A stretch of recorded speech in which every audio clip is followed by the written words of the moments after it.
It's the Bennington Show on what I assume are songs that were in Richard Gere movies. That was from 1983's Breathless. It's actually a good soundtrack. Well, it's also perhaps one of the greatest Richard Gere movies, right up there with Autumn in New York, where he found a 22-year-old girl, had sex with her, and she died. Certainly the best adaptation he's been involved with. Well, the Breathless, everyone hated it. All the critics hated it because it was that famous Godard film. A bout de souffle. But it works on its own as a weird L.A. movie. Tarantino loves it. It's the Bennington Show. Ron Bennington, Gail Bennington, Chris Breathless Stanley. What's up? All here today. It is a Monday. And good news for everybody. And I was dying to tell you guys all day. Okay. Tomorrow is the election. Yeah. In New York. And I just found out I'm a super delegate. What? So, yeah. That's crazy. Yeah. Holy shit. So my vote is more important than anyone else's vote. And it's exciting. How did you land that? I guess just through the body of work that I put together over the years, I admire super you. delegate. I really do. I decide when I go to the polls as a super delegate, I'm wearing a cape. SD. Yeah. I'd like to do a super versus bat delegate fight. I don't know whether anybody else is into it. Now, Chris, are you registered to vote for all your political talk? Yeah, I am registered to vote. What party? I'm Democrat. You're a Democrat? Yeah. Joey, are you registered to vote? I am, as what a party? Democrat. Democrat? Yeah. Gail, you are a... I am registered as a Democrat. You bunch of liberals. And Vito? I'm not registered. Oh, it's your civic duty. God damn it. Now what? Great. We were going to have everyone go to the polls party. Yeah. It's a poll party. Yeah, I was going to have a poll party and then cook some hamburgers and hot dogs for everybody. Now we can't even do that. I love hot dogs. You do? Yeah. I didn't He know that. loves hot dogs. Love hot dogs. He's talking about them all the time. Okay, you guys want to get some hot dogs? No. All right. Usually no. Chris brought something up to me and I screamed at him, save it for the air. Did you send this to the iBanks? I'm speaking of hot dogs. It's what you call the best bite. Oh yeah, the best bite of of a burger, burrito, taco, or pizza. Now, wouldn't the laws of diminishing returns tell us that the best bite is the first bite? It should be, I think, but in theory, second bite. Because first bite, you're like either usually trying to get to the center, like if it's a sandwich or something. Right. But you've got something good on your hands. So second bite, you're like, man, I am going to enjoy this. This is a very exciting bite I'm about to have. All right. In the case of a pizza, since if you get it hot, normally the second bite isn't the best. I'm going to say pizza, fourth bite is the best. Where are you on that scale? I think pizza would be whatever that bite that would be like 3/4 of the way down, like almost at crust. Like you're getting a little bit of crust. You're looking like a 6th, 7th, maybe even 8th bite for you. Joey, best bite of a slice of pizza. I was going to go third bite. Because it's kind of like... Why? It's like a third in the batting rotation. Like the first two led me up to this. This bite's going to knock it out of the park. Logic, you're just immediately going into baseball. Right. You're just saying, once the point is done, the point of the triangle, I'm happy. I know when I was a little kid, I definitely wanted a point. You know what I mean? I was like, I wish there was more points. In this. Vito? Points. Best bite of a slice of pizza. I'm going to go like 9th when you get some crust and some pizza together. That's interesting. Chris, what did they say? They said the best bite was bite number 4. Oh, God, shit. My God. All right, burger. I don't know where I would even put. I mean, this seems like it's not the same type of thing. I'm going to try to, I'm just going to let it roll on 4. I'm going to say. But I don't have the same kind of logic to a burger. And I don't know if you can throw this out there, but I'm going last bite. Last bite, I because think you have put the exact amount of every little condiment or Dude, like topping. and you know exactly, like, you've been working for this moment. And on it's the burger. also, that's that bite that makes you think, do I want another burger? All right, what do you say? I'm saying 5th bite because you're almost at the center and you're not at the thickest part of the burger, and you can still manage all the condiments. I don't struggle with a burger. I don't. I have a little mouth. You know what's difficult for me? I've never thought about how many bites of anything is. Like, I've never thought, No, me neither. the average pizza, how many bites is that?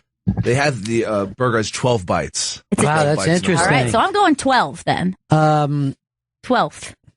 I did do that. How many licks do get to the center of a Tootsie Roll? How many? 1, 2, 3. Vito? I'm going to go, for me, it's a third because you go side, and then you're in the middle. And I like the. So what would that be? A third of 12? He's at 4th. Fourth. All right, we're 4th buddies. They have, as the cheeseburger, the best bites are 4 through 7 of a cheeseburger. 4 through 7. And the worst bite being the first bite. Yeah, because you, like I said before, you're gonna get through that just bun, barely any meat. You're lucky if you get meat on that. No, I get meat. I think you and Joe belong to the small mouth club. Right. Small We mouth have- bass. Unite. I go deep on the burgers. All right, what do you got? All right, and now the taco. Definitely not last in this No. case. It's such a fucking sloppy, ugly little food. They have it as 4 bites for the average taco. Okay, 4 so we're bites. going like a little classic. Yeah, I'm gonna fight between bite 2 and 3. I'm gonna go with 3. I'm going 2. 2, Joe, I'm going 2 as well. Definitely not 1 or 4. Vito, 3.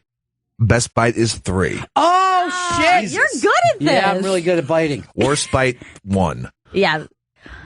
1 is difficult and 4 is a mess. All right, this is up on the iBank now, but who put this out? This was Esquire. Esquire magazine has made these decisions. Classy Gentleman's Magazine. Classy Gentleman's Magazine. What kind of a bite Well, does a gentleman enjoy? Let me most? ask you, beer drinkers, what's the best head of a beer?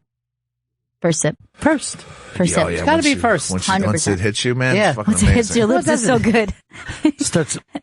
Wait, goes down, rolls over your tongue. Yeah. But yeah, that thing, you're like, oh, I love drinking beer. And then, Oh, as yeah. this goes on, you're like, I can't wait to get another beer. I just want first sips. Yeah. Like, beer should really just be served in, like, shot glasses all the way down the bar. You just get, like, little shots Just of beer. slam them too. Foul time! But yeah, the Nice. last couple sips of beer, That was a good it's the little bit. worst. That was a good little bit. And I think it's dumb. Right, somebody said that tomorrow isn't the voting day. It's not tomorrow? How fucking long are we waiting around here? Just I thought it was this week, though. And isn't it always on a It's always Tuesday? Tuesday. Yeah, this guy says it's Tuesday the 19th. Oh, that's a week from tomorrow. Well, what are we waiting for? I just want to pull. Just do it. You want to pull that lever.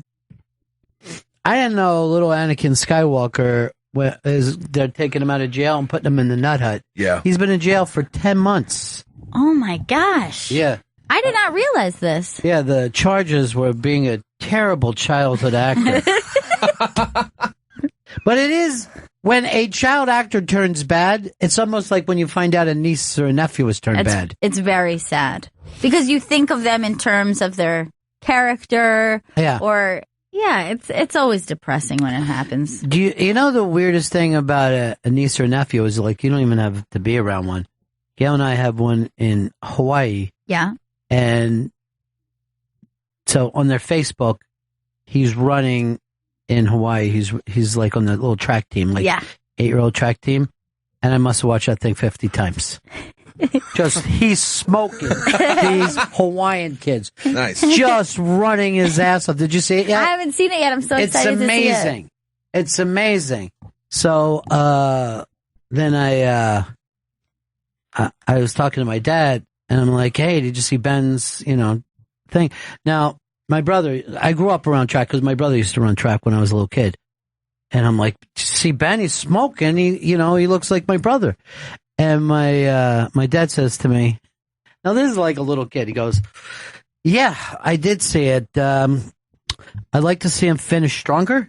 And I'd like to see him come out of the blocks a lot quicker." And he goes, I don't really want to get, I've stopped myself from sending that in, but you got to come out of those blocks down low and then gradually pull up into it. And you got to run through that wire. I don't care how far ahead you are. Because remember, you're always running against time. And this is a little boy running in his bare feet. And I'm cracking up because it's not me getting this. He's got to work on his form. My dad used to get on my ass if I hit anything but a line drive. If I lifted the ball in the air, he's fucking calling me over. What are you doing? You one of these guys? You got to feel like you got to hit one over? You want to hit for percentage? What do you want, a long out? Or do you want a goddamn line drive double? Line drive double, Pop. That's what I want. I guess. Double. Get a rope. I like to pull from the fence, though. Yeah, he went frozen ropes.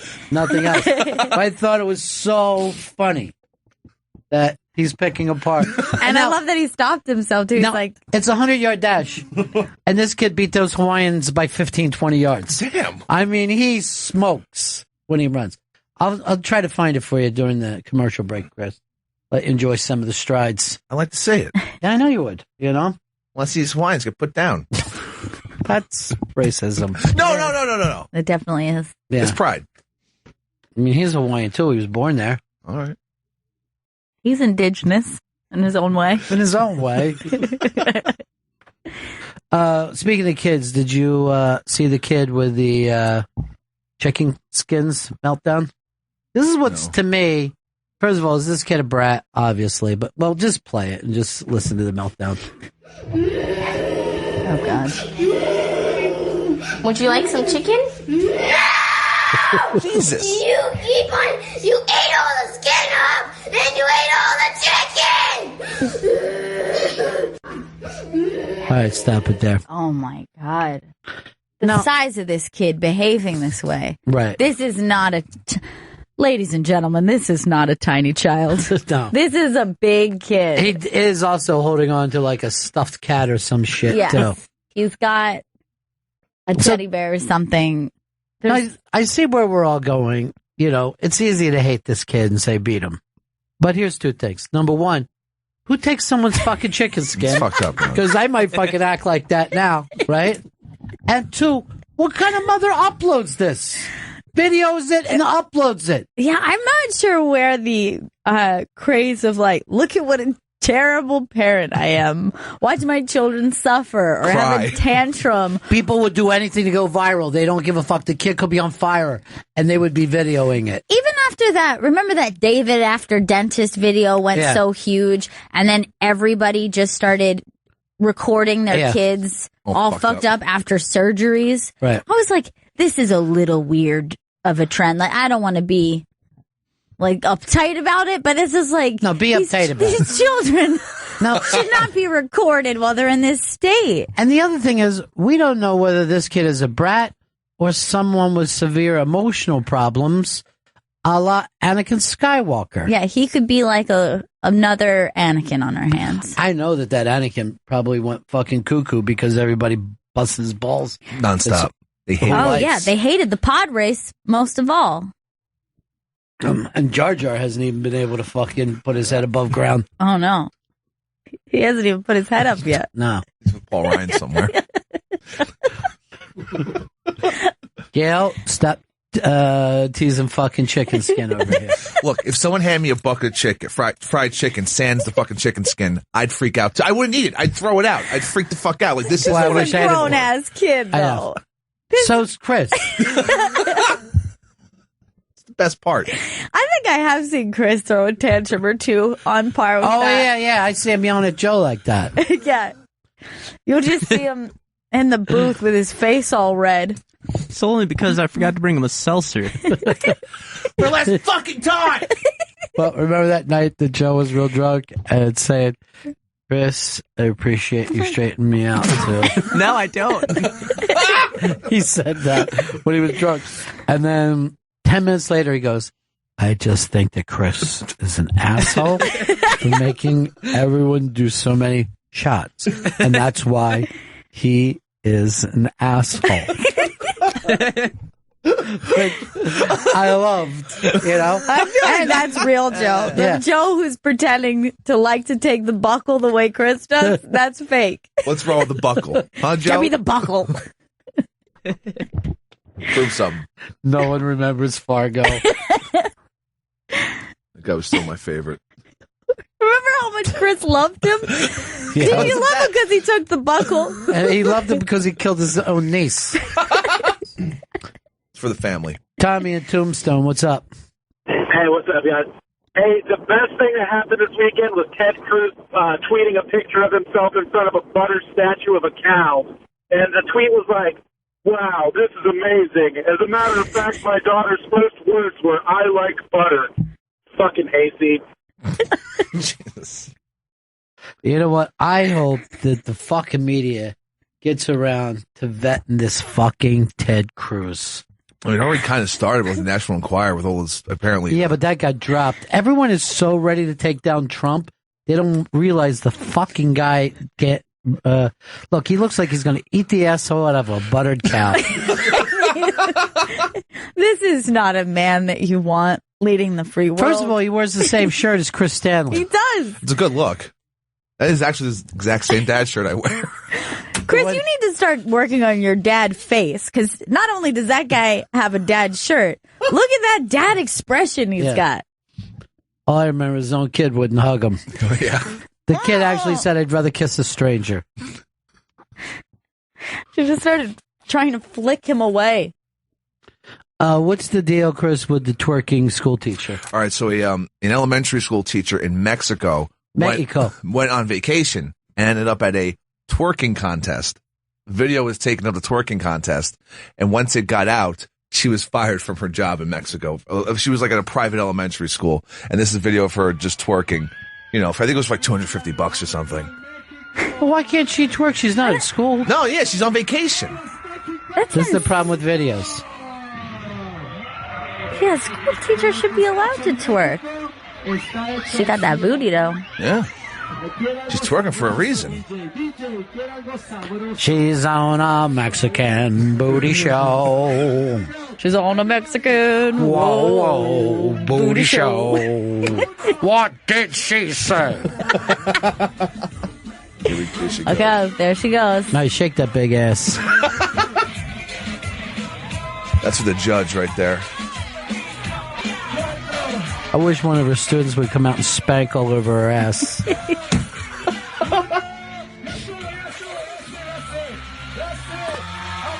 Mexico looks great. I hope they don't build that wall. I'd like to be able to come and go as I please. Twerk contests and whatnot. Yeah, look at that. It looks like a fucking ball. Yeah, it looks like so much fun. What the hell's Trump talking about? Now, why can't teachers twerk? I don't really get it. I know a lot of elementary school teachers. Here's my thing. They got a nightlife, you know what I mean? They love the boogie. They want some action and know where to twerk. Let me tell you something. There's work time and then there's twerk time. Yeah. Get back to twerk. She's on twerk time right now. I don't see how she's bothering anybody. Now, if there were third graders sitting there watching this, I'd be like, what's wrong with that bitch? Yeah, if she twerked for the school talent contest, I might be concerned. Here's the question. Which bite of the ass is the best one? Oof. Middle. Or dead center.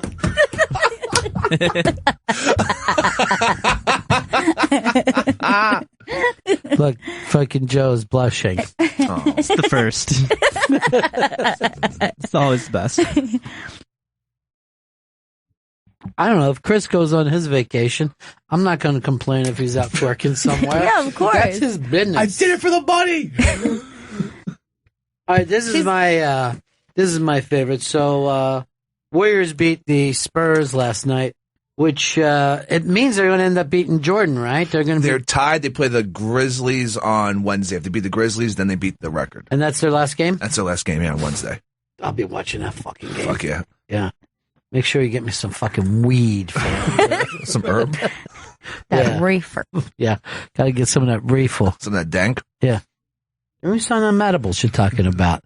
All right. Now, this is, I guess, the Spurs, the Warriors local guys, their announced crew And this is them. Check it out. Flowing offense, and that's what's necessary to beat the Spurs. Yeah, you even have some jerk-off fans trying to screw up a telecast. That's terrific right here in San Antonio. Now, he just called them jerk-off fans. Jerk-off. Play it one more time. So we could just say, first of all, you see that he's not the type of, this is not an edgy dude. Right. This is the broadcaster. But look at his comfort that he uses the word jerk-off. Flowing offense, and that's what's necessary to beat the Spurs. Yeah, you even have some jerk-off fans trying to screw up a telecast. He might be confused between jerk-off and jerks. Yeah. You can say someone is a jerk. You can't say they're a jerk-off. No, that's like one of those things where it starts to become common in language and people forget the origin. Like, we haven't forgot what jerk-off means yet. Like, we still know what that means. Because I know when I was a kid, the idea of sucks was like a big deal. Like, right. And we didn't really get it. And then they're like, because what you're saying is it sucks dick. But we didn't really think of it that way. But now nobody thinks of that. Yeah. And everyone says sucks. So you can say it on TV. Yeah. That just sucks. It sucks. Another one they picked up on TV is a wussy, which is a wimp and a pussy. It's combined. And they won't ever say this person's a wimp and a pussy. And that's what I mean by wussy. Someone brought this up that you never, and I can't remember where I heard it from before. Maybe it's an old Eddie Murphy bit, but you never hear black guys calling someone a jerk off. It's a very white thing to do. You're a real jerk off. You know that? Yeah, I can't imagine a black guy ever saying that. They never say it. No. It's just a word they don't say. Like I don't hear like to say douchebag either. And I've never heard him say it. I think douchebag's a white guy thing to say. I don't think they're comfortable with the term douchebag. That is also another one that's kind of weird, our comfortability. Oh, it's odd. Like, people will just be like, yeah, he's being a douche. And you're like, a douche? Like, that's what we're all going to say to one another? Yeah, douche. That means something really bad. Or saying something is douchey, like, you don't think of it, what we're all talking about when we say it. Don't want to. But it's right there. A giant bag that Grandma would hang on the shower. And that's what you are. You're the bag.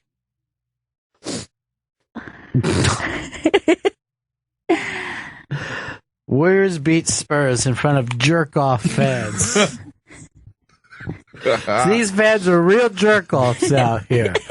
Look at the way they're acting. Yeah. They probably came in their own pants. What? After rubbing their penises with their hands. Go to commercial. No, wait. There's something I want to say about these jerk-offs. So fucking funny. This guy's great. He's also wearing a Chris Stanley dad shirt. It's taking the nation by storm. I also don't like jerk-off fans either. I'm with this guy. Well, I'm a super delegate. So I got to, bring that up with people. I know. Next Tuesday, apparently. Yeah, I thought it was tomorrow. That would have been great. I know. That would have been the greatest fucking election we ever had. Apparently, Trump and Clinton are killing so big in New York, it doesn't even matter. Yeah, they're crushing, I think. I don't think that there's... Well, I don't think that there was a moment that we thought any other candidate would take New York other than Clinton and Trump throughout this whole thing. But they almost have the same exact numbers in Pennsylvania. There's like something with New York and Pennsylvania where they're like, we're friends. Don't let Jersey fucking bother you. We're friends. There was a thing in the Post. The headline was, if you're Jewish, don't vote for Bernie Sanders. I saw that. Jesus. There was also a thing in the Post today, and this lets you know some people are okay with getting their balls busted, right? Because if you said this about any other ethnic group, they'd freak. They said, did a drunken Irishman design this highway? You saw that? I was like, what the fuck? I got kind of annoyed because it was just so fucking blunt. But you have to admit, if you were to design a highway, it would be pretty similar. It would look like that dumb shit right there. It's a clusterfuck highway, yeah, but they don't throw out, did a drunken Irishman design this? Or was it a stupid pole lock? Could it have been a murdering Dago? Let us know. Or a Jew-killing Kraut. Yeah. Write to us at the New York Post. I don't think it was a slant-eyed little Japanese man. They just won't stop. For the New York Post. How do they fucking think no one would be offended with that? But Irish people don't. They're like, yeah, we drink a lot. We love our moms. Get it. There we go. All right. I mean, even the Italians, some of them embrace the negative stereotypes, and there are, groups of Italians who like really hate gangster that movies. league. Yeah, exactly. Whatever that league is. Anti-Defamation League or whatever they. Yeah. But I don't. The Irish don't have that. They're just they're like whatever. Maybe they're quietly irritated with it. I don't think they are at all. They're like, we had it coming to us. We drink an awful lot. We drink and we fight and we forget to put on condoms. That's what we do. You got us. And yeah, if we designed a highway, I get it. Yeah. After Probably a couple looks drinks. like a drunk. Probably looks like a drunk would do that. I get it. I mean, the highway makes no sense. Oh, it works. I don't see anybody having any fucking problems. The Post is the person with the problem. That's a person? Mr. Post? Whoever that scumbag wrote this. Somebody wrote about something you said on Friday. They said that one single Benson and Hedges is still a Benson and Hedges. It's not a Benson and Hedge. The way you called it the other day. You will win this Benson and Hedge. It is up for grabs. Oh yeah, that was for the big first responders. Now, did all you guys watch the Dice first episode? Yep. Yes. Was I 100% correct? 100%. Amazing. It was funny as hell, right? It's so good. It was so great. I love milkshake. Milkshake is amazing. Just drinking gravy. And also getting pissed when Dice is pissed. We're not locals. We don't pay this. That's for that guy over there. So why don't you announce our winner? The winner of Andrew Dice Clay's book, The Filthy Truth, signed by Andrew Dice Clay and won Benson and Hedge 100 Light, is at Big Mike Harris on Twitter. I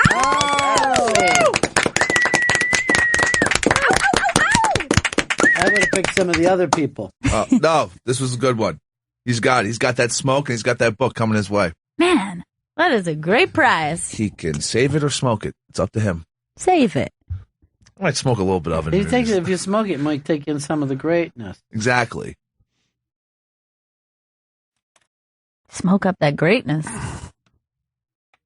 Tim Knight wrote to us, GOP bashing, how unique. Why, we all said that we're Trump guys. We just fucking think that the other guy's a total asshole. Yeah, that's not really GOP bashing. It's just one particular dude bashing. Ted Cruz comes in fifth for me out of all the people, and I'm saying that as a fucking super delegate. Yeah. Fifth. That's huge. Dead last. Matter of fact, if Ted Cruz becomes president, I'm moving him to Canada. Instead of me moving. And if I'm moving him. If Paul Ryan pops his head up. Yeah, he might. Paul Ryan pops his head up, I'll never stop laughing.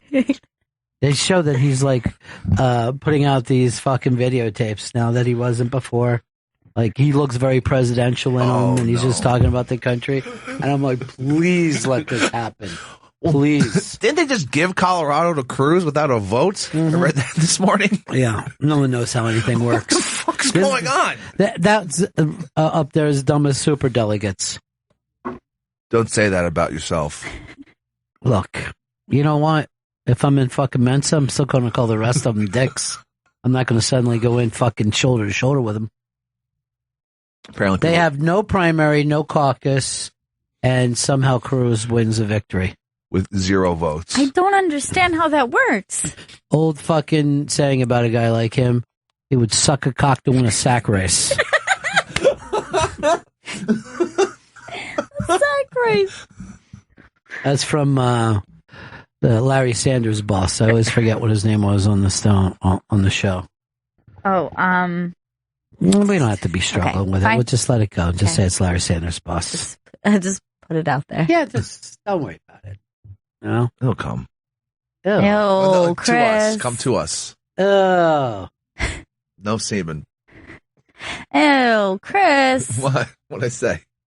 All the common semen stuff. Oh. I blame those. I blame the Warriors broadcast team for putting that in my head. The jerk off comment. You know that the whole fucking name of that team too? No, what? It's the Golden State Social Justice Warriors.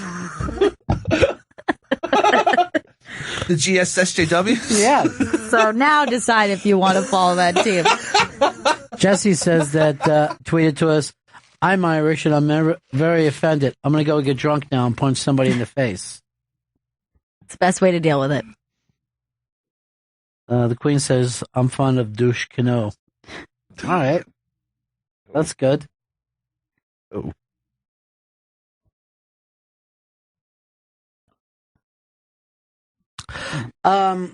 Is Patty hanging around? Yeah, so Patty's here.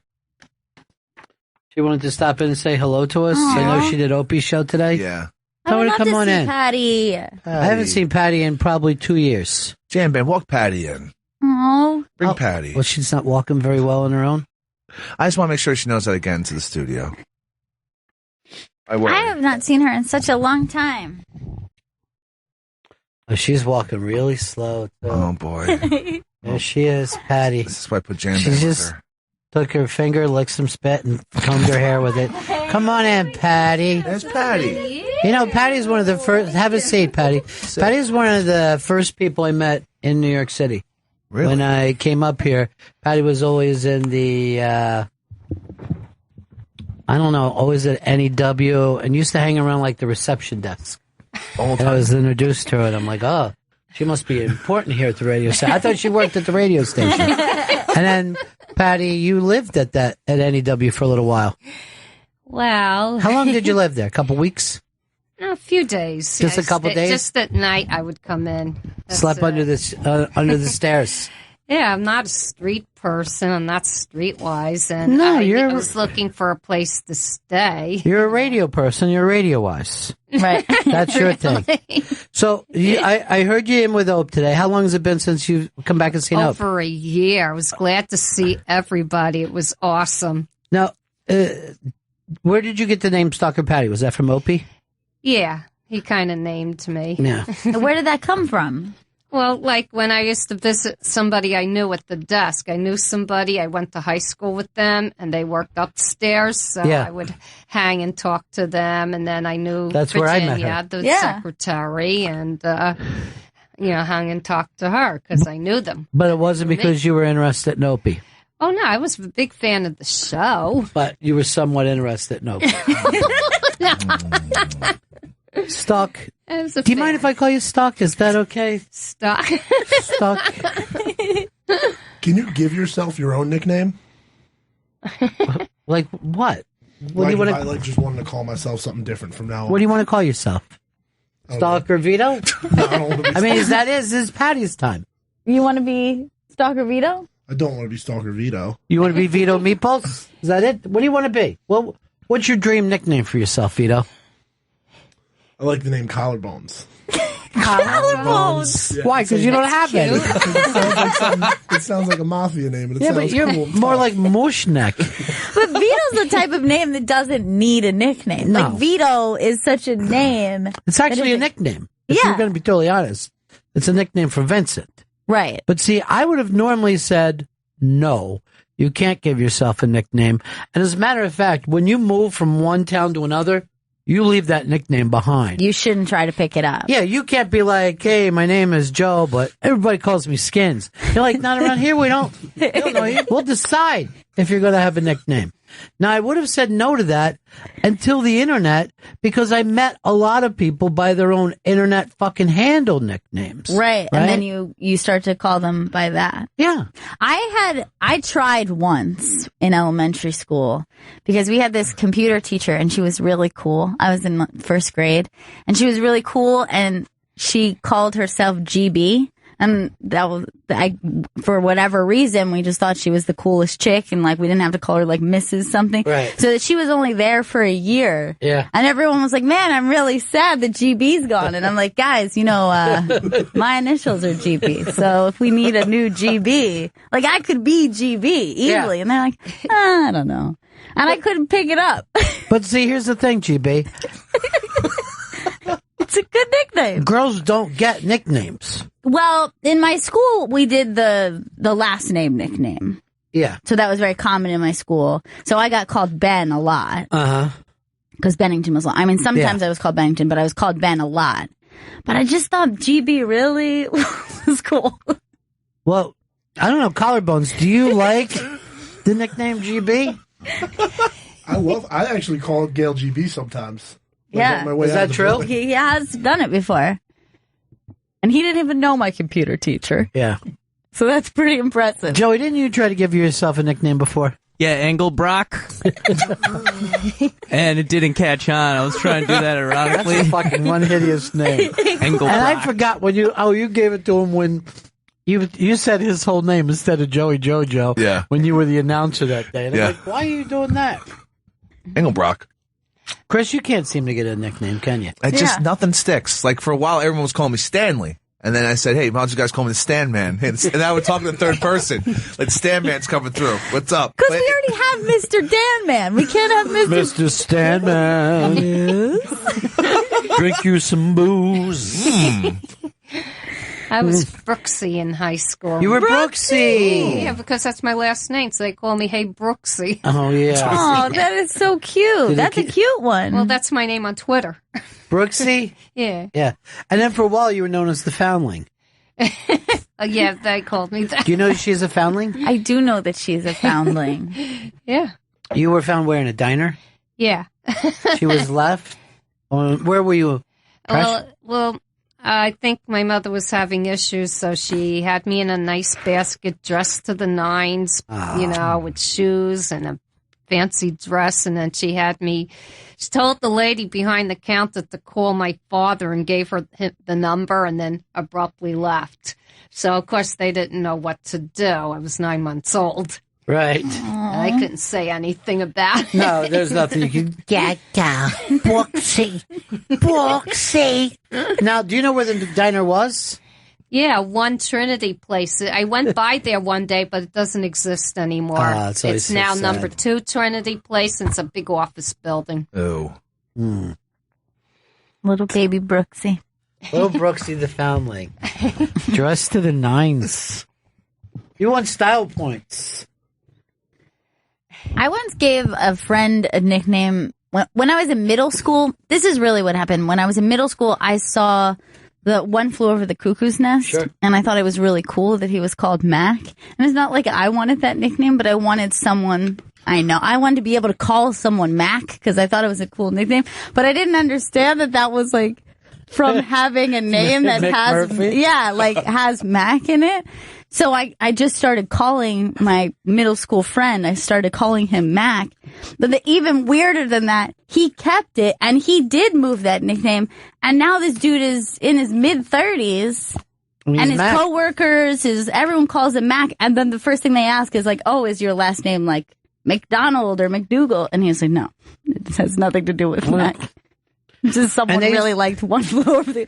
And a middle school girl liked One Flew Over the Cuckoo's Didn't they used to also call you Billy Bibbit back then, too? Because you were... fuck. I'm gonna marry her. Everyone just cracked up. What? What the fuck are you talking about? I'm talking about heaven, hell, God, and the devil. Now I want to go home and watch that. I know, it's so good. Brooksy... So, Brooksy, you're living in Staten Island, right? Yeah. You like it over there? I grew up on Staten Island, so I'm used to it. Yeah. Chris used to go over there for dates. I used to call him the Staten Island Ferry. Yeah. Try to get some action over there, Brooksy? Big Stan. Stan Man. Stan Man. Stan Man, the can man. Loves can, that boy. Can't get enough of it. What is it about your name, though, that everybody feels the need to give you nicknames? Because you're a man of a million nicknames that never quite stick. Because he's only got dull first names throughout his whole life. Right. I have 2 first names. Yeah, 3. Oh, yeah, 3. Chris, William, Stanley. Did you just call yourself Chris? Yeah, I was almost went with Christopher. It's not. You want to start calling you Christopher? Oh, no, please don't. Christopher? It's really weird. Christopher. It's my mom right there. Christopher. Christopher. You seem like a rat. You're 3 sheets to the wind, Christopher. Christopher. You smell like a brewery. You're embarrassing yourself, Christopher. And? Little baby Christopher. Oh, yeah. Little foundling. Little fucking foundling. Latter-day foundling. Oh, yeah, sweet. Yeah. Here's a foundling at age 23. How old were you when your mom died? I was like 23 or 24, somewhere around there, yeah. That was it. Now he's an orphan. He doesn't have a person in the world that he's related to. Do you have anybody that you're related to, Patty? Yeah, I got a nephew in New Jersey. I visit once in a while. So you beat Chris. Throwing in my fucking I'll tell you what, either one of you guys, the only way I'm going to get people there is Tinder. I'm going to swipe right on this. Yeah. Chris, what were you, Christopher, what were you telling me about Tinder today? All right, so there was a study done on Tinder and dating in general, and they found that this is what they call it, mixed attractiveness couples are becoming less and less common, meaning people who date above their head. So, because on Tinder and any of these other these apps, it's all superficial. So no one cares about personality or anything else. They're just swiping right on what people they're most attracted to. So in the case of regular dating, the way people, you either grew up with a person, you knew that person from another friend, you'd be more likely to get to know them as a person first before you worried about being physically attracted to them. And they found that, the longer you've known the person, the more the likeliness there'd be a differential between physical attractiveness in those two people. That's a very weird thing to lose. It's really bizarre. And they've been studying it apparently. And now everyone's just going to be like, well, that's a well-matched couple. Nothing weird about that. They're both equally attractive. Thanks, Tinder. That makes sense for me because I'm only going out with 9s and 10s on Tinder. Not 2s and 3s? Mm-mm. Well, maybe 2 or 3 of them in one day. Guys. Yeah, but hot guys. Oh, yeah. Let's say they ain't. Oh, sure. 9s and 10s. Patty, you on Tinder right now? No, I'm only on Twitter, Facebook, and Instagram. That's a lot. Yeah, for someone my age, yeah. Please, Patty. You're as young as you feel. Yeah. All right, so you're 90. Thank you. I'm actually going to be 61 in 3 months. Ah, 2 months, actually. Wow. 61 and never been kissed. Oh, I'm happy with my life. I think Good. I'm doing well. You are doing well, you know? Mm-hmm. That's good for you. You're living in Staten Island. You're working where? Well, I still work for Starbucks, 10 Nice. years. Wow. Yep. They set you up good there, right? Yeah, they're Got all very the good. benefits. Yeah. I've heard I that. have a She's rocking 401. bennies. Oh, yeah. And, the day I leave the company, I'll have stock to bring with me, too. Great. They put money into stock. There's already talk about you doing a corporate takeover with your stock, that you accumulated so many stocks.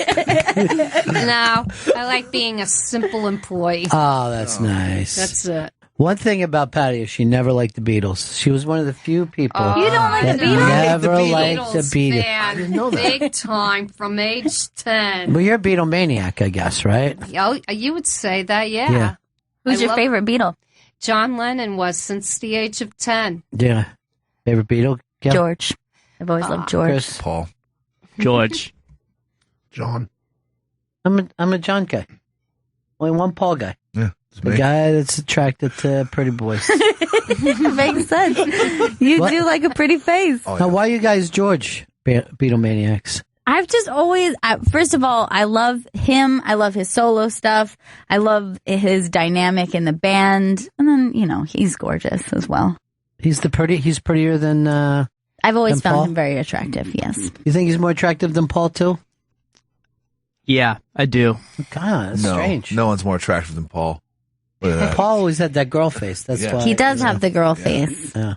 He's a But heartthrob. I love later in the years, George was very attractive to me. The long mane. Yeah, like mustachioed. Giant beard. Yeah. Giant beard down to the ground. Hare Krishna fucking jumping up and down at the airport. He's like a homeless man. He looks like he's fucking... look at those eyes. Look he at looks the like he should be eyelashes. screaming helter-skelter and fucking running through the Tate LaBianca houses. But also when he was clean-cut, George, I thought he was very attractive as well. I'm sure he is. I'm sure he's an attractive man.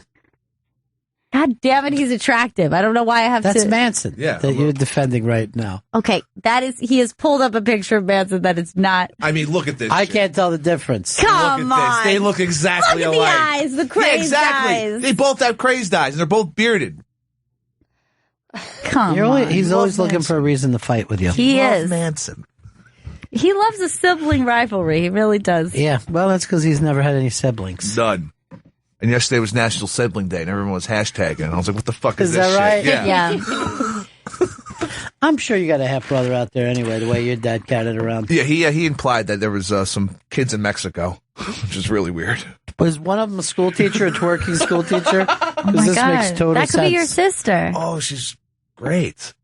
So, Patty Fio, Beatles or Stones? Beatles. But I love the Stones too. Right. Beatles or who? What? Beatles or the who? The Beatles. Beatles or Kinks? Beatles. Jeez, she really likes the She Beatles. really likes them. You Yeah. passed the test. That Yeah. was the Beatlemaniac test.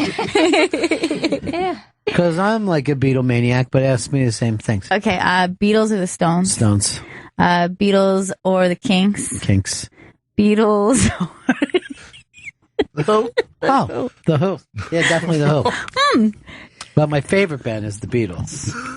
I just pick other bands over You them. are only 12% Beatlemaniac. Damn it.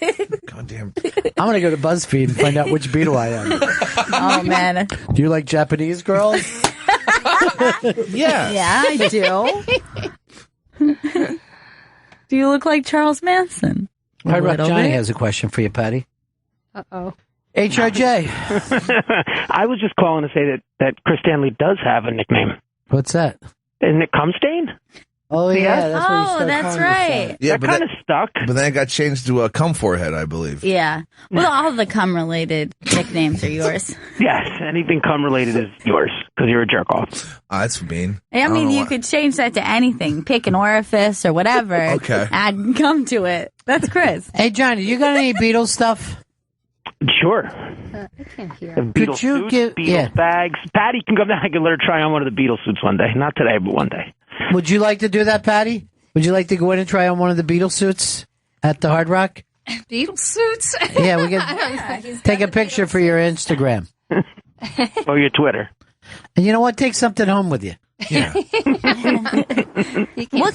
Can she have anything? Can she bring anything home? Please. I'll see if I can find something to bring home. Pair Nice. famous pants somewhere laying around. Yeah. Maybe if you have Beatles like one of Ringo's drum kits, might be nice for her. Give it to her, Johnny. I mean, she did test 100% Beatlemaniac. She is a Beatlemaniac. Yeah. She's pure. I mean, even if you just give her Paul's bass, that would be plenty. I have a George guitar as well.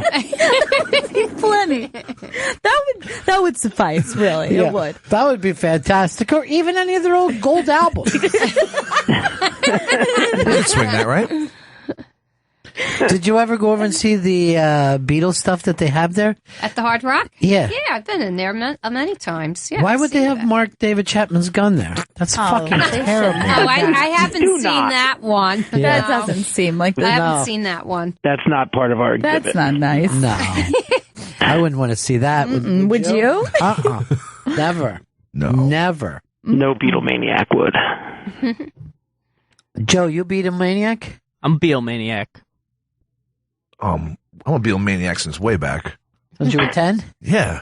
Do you remember the first song you heard, Patty, by the Beatles? Yeah, it was on the Ed Sullivan Show. You were? God, you're a very talented 10-year-old. Yeah.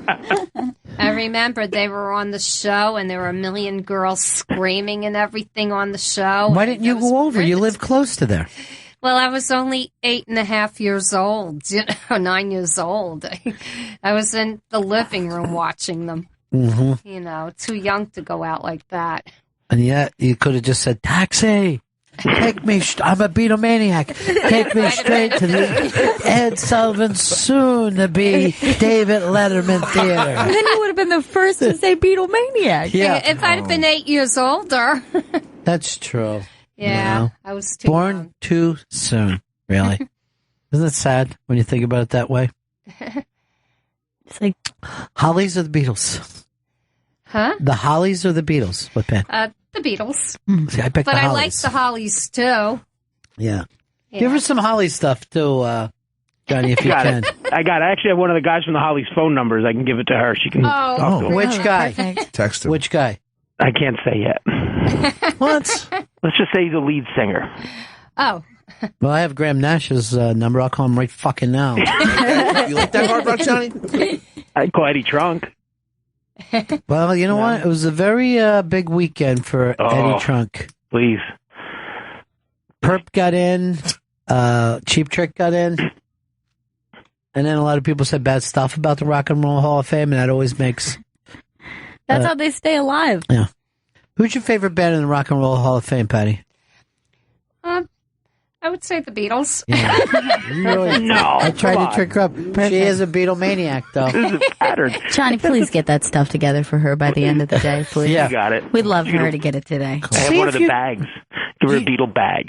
I think what would be Fill the great Beatles stuff. is send her home in John Lennon's white limo. She can ride in the back. Don't let her drive. Make it happen.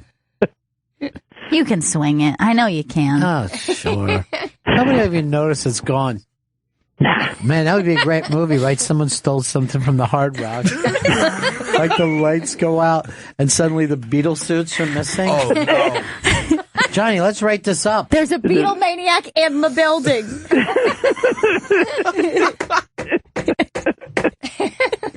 She's got some of the lunch boxes too. We've had a couple people we had George Harrison's sister come in for something, and then the girl, there's this great documentary. She used to run their fan club when she was a little girl, and it's a fascinating story. I haven't seen it. I really want to see that. Unbelievable. It's called Good Old Frida, which is what they used to call her. Frida Kelly. Yeah. Patty used to write her letters. Did you, Patty? I remember one time I sent some drawings I made of them, to a fan club when I was like 10 or 11, and I got a nice response back. Really? Yeah, Did I they- even got a response back from Yoko, but written by her agent, of course. Yeah. Know. Did you say her Asian? Agent. Agent. Wow. I have that in my Beatle collection at home. Oh wow! It's in a little suitcase. I don't. Let me read it. Let's say it just says me like you draw. No, it said, "Dear Patty, thank you very much for the drawings. Peace and love, John, Yoko Lennon." I bet it was Yoko. Probably I was like in high school. Yeah. Just beginning high school. Still drawing and sending your drawings out to people. No, I haven't done that in a few years. Too bad, because you were really getting some great responses. Yeah, that's incredible to have And that. it was on the Apple writing paper too, with a picture of the Apple logo on the bottom. Yeah. And Patty, you might be able to sell that for some good money. No, it kind of means something to me. Yeah, I it's gotta true. keep Cherish Yeah. it. That's a true Beatlemaniac. That is a true Beatlemaniac. It means more closer to your heart. Maybe when you sell your stocks, you could sell some of your Beatlemaniac stuff. I did a drawing and sent it to Weird Al Yankovic. And then he sent me back $700. Wow, that actually really worked out. Weird Al's great. Yeah. Pretty awesome. It wasn't really a drawing. I had pulled down a Warhol painting and just rolled it up. That sounds illegal. And then I wrote, "Dear Al, I'm a big fan. Would you pay $700 for this?" And he did. It's a good price. You won't regret this. I just read recently he sold it for $3.8 million. Fuck. Yeah, I know. I could fucking kick myself. Thought ahead. Gave away a small fortune. Well, what can you do? I was an Almaniac or alcoholic, as we used to call ourselves. Oh, okay. You like that one, Patty? Yeah. I don't know if there was ever a band. Well, I know that Gail wrote a letter to somebody when she was little. I wrote a letter to Paula Abdul when I was little, and I did get a response back and was made a member of her fan club. Yeah. Wow. I got a little card and everything. Her fan, Paula Abdul, their fans were called ISIS. Oh. So, Jesus. Yeah, Abdul. Get it.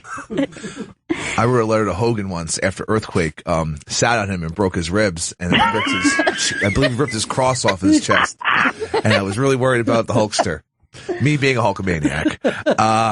He stole that from the Beatles. And then I got back some Hulk Hogan wristbands. Oh, that's nice. And I believe a picture of Hulk Hogan. Yeah. Still have them? A naked picture of Hulk Hogan. Is this Terry or Hulk? Oh, my God. It looks like Because the next time I'm at Madison Square Garden, I'll come over and pick you up. Joe, did you ever write to anybody?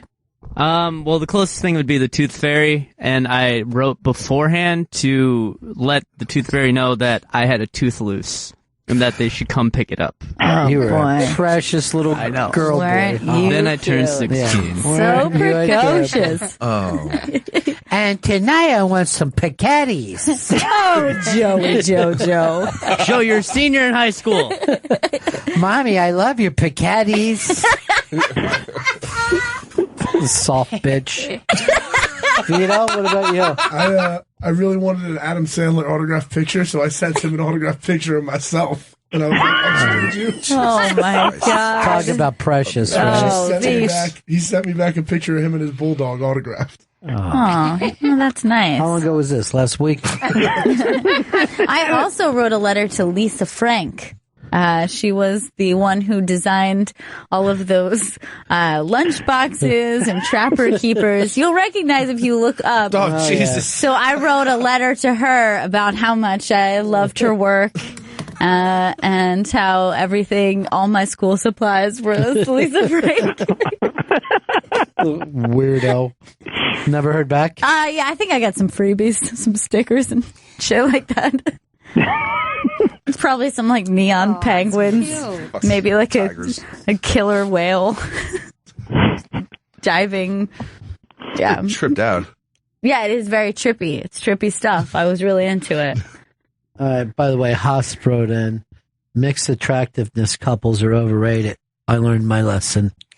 I'm going to tell you the truth, Haas. You were better looking than that girl. Much better looking. That's what you need to realize. Yeah. Think that about yourself. You dated down. And she's a pig. She's a pig skank.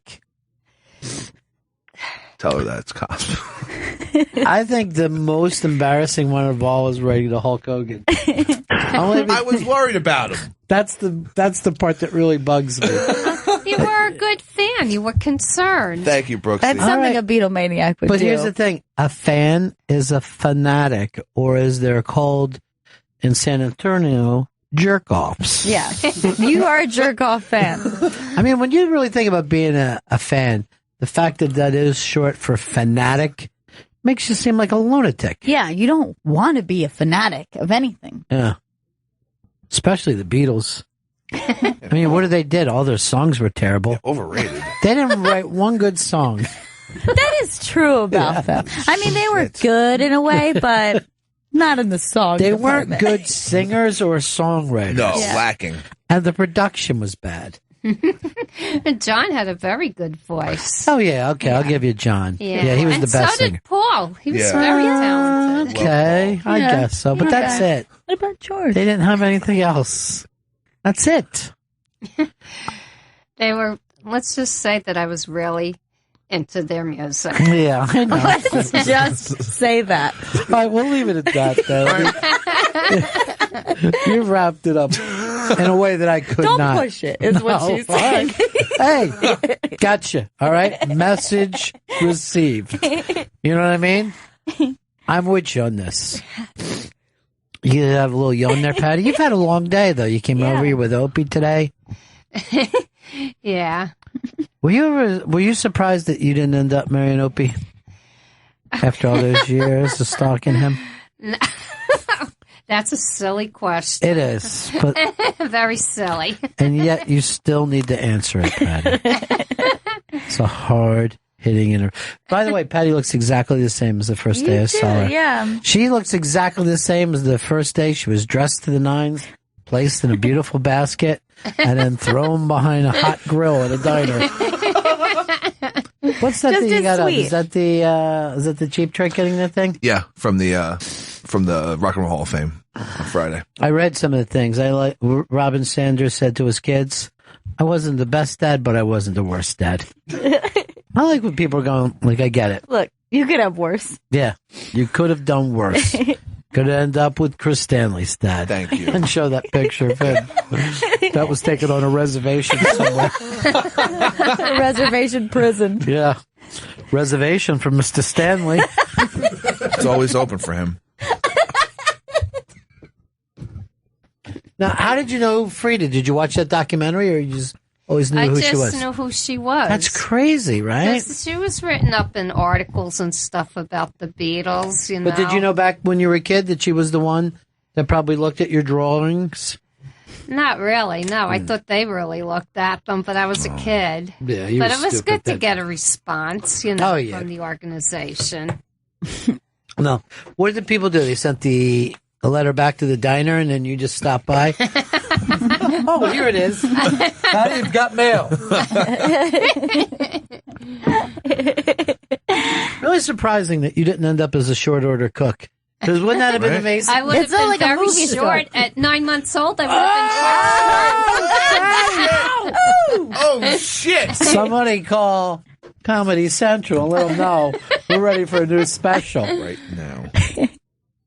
How about how Haas feels like his girlfriend was too good for him? I know, that makes me sad. She fucking dumped his shit and crushed him like he was really... I guess he's still fucked up over it. If he's sitting between that stuff, yeah, he's fucking. Yeah. His brain is wiped. You ever had that where a girl dumps you and you feel so bad, it feels like you can't breathe? Oh, yeah. It's a fucking horrible feeling. Yeah. How long does it take you to get over it? Don't know. How about you, Joe? Ever been dumped so bad? Yeah, I have. And I was fucked up for like 4 months after. Is that freak nasty? No. It was this different girl that I was seeing before Freak Nasty. I was only dumped once in high school, and I was really sad about it. But it was not a long relationship. It was like a high school fling. But he went those back. things can get to you. Yeah. High school is worse than I think being dumped in when you're younger is worse than being in a divorce. Yeah, it is in some way. Because you don't have to you're see them. nuttier, probably. And you don't have to see your ex-wife in geography. Yeah. And the worst is he went back to his previous girlfriend. That's so it what they wasn't always even just do. like, he's just like, yeah, I just like didn't realize I wasn't over her. Yeah, that's what they always fucking do. I broke up with, a girl broke up with me when I was like in 8th or 9th grade. And I must have been so fucking sad from it because my dad and my brother go like this, "How you doing, buddy?" And I'm like, oh, fuck. These two fucking assholes are going to be this nice to me. Hey, pal, what's up? Hey, how you doing, bud? Yeah, maybe we'll go to a ball game or something soon. I must have been just fucking walking around like a zombie. Vito, I'm sure your big glass heart just fucking shatters all the time, huh? Yeah. This last breakup wasn't that fun. Is she with somebody now? I have no idea. I cut off all communication. Really? Wow. Completely? I mean, you guys had lived together and When I end a everything. relationship, I end it. I don't want to look back, and I want to just keep moving forward. First of all, you haven't gone forward. So that's nothing to brag He's about. on Tinder. Yeah. So she broke up with you, right? Yeah. And then you're like, that means we don't even talk. We can't even be friends. Yeah. Did she want to stay friends? She implied it, but I was like, nope, we're good. I'm going to do my own thing now. I'm going to chew my own arm off. Well, but you said you wanted to stay single for a while, right? Yeah. You're enjoying it. Yeah, it's fun. I got to answer to anybody. Why did you have to answer that? Yeah, really. That was probably your first mistake. All that answering you were doing. Yeah. I get to do whatever I want now. Demanding of answers. Mets games as I Give me a fucking answer. I don't like this anymore. Look at that. Liz has fire still has the Lisa Frank. Oh, that's beautiful. Is it? It's so great. Delicate. It's gorgeous. That's just colorful like a child would like. This is fucking crazy looking. It's trippy. Yeah. It's like outfit for children. Yeah, but like if you like wanted to see like a horse galloping through a neon galaxy, or like a really Why are these cute... bears rapping? I Why wasn't wouldn't into they? the bears. By the way, ignore the bears. Diane B wrote this. Oh my God! I wrote to Bud and Kelly for Married with Children. That's the fucking funniest one yet. Dear Bud and Kelly, like they're really brother and sister.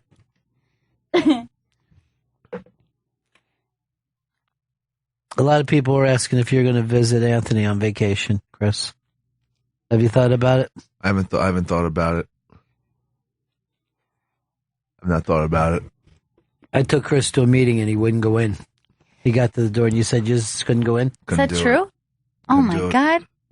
Couldn't take that step. I'm standing at the door and they're, you coming in? And I go, I'm sorry, my friend is too much of an alcoholic to even come in here. What are you afraid of? That you might quit? I don't know. I feel I would say I'm afraid of going and then just going back to drinking again. You don't want to be a failure. Basically. I think you're afraid of quitting. I think that you're afraid it could affect you and it could stick.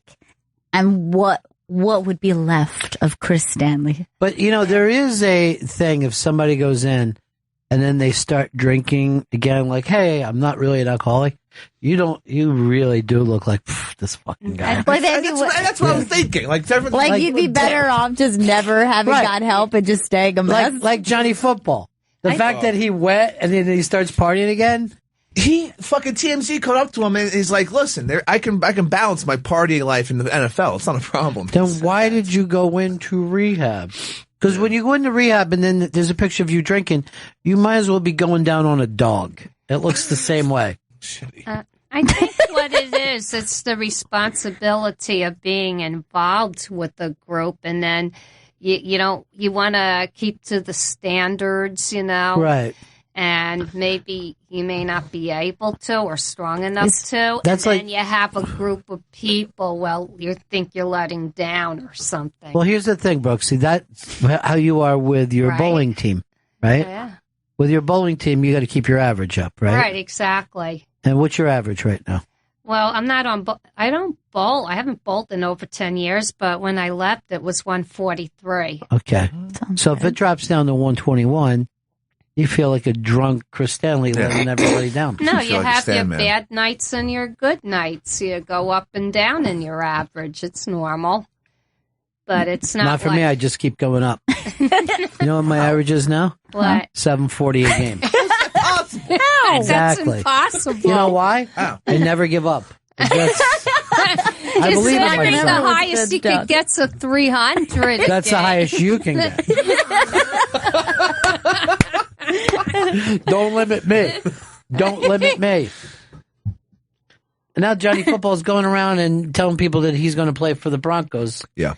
Even though there's no deal.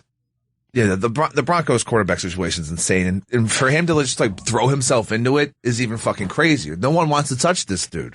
No one. Imagine how he couldn't handle the Cleveland fucking area. If you bring him into a bigger city, he's going to lose his fucking mind. First of all, he's not going to get the vote if he goes to Colorado. Let alone vote for a fucking douchebag like Ted Cruz. Excuse me. Is it Tim Knight? It reminds every time we say it. It's Ted Excuse me. Ted Knight? Ted Knight. That's a different fucking guy completely. Yeah, Tim. Tim Knight. Ted Knight. Not that guy. Everyone's getting the Knights confused. Steven, Tim, Ted. A lot of Knights. Knights in White Satin. Yeah. What band did that? Moody Blues. Yeah. And you like them better or worse than the Beatles? I like them. I like the Beatles better. Damn, 100%. 100%. Moody Blues was Chris's dad's. He favorite loved band. Moody's Blues. Those fucking albums looked awesome. Yeah, I like the one song. Better go now, go now. Yeah, it was one of their newer albums. From 2 years ago? No, from about 12, 15 years ago.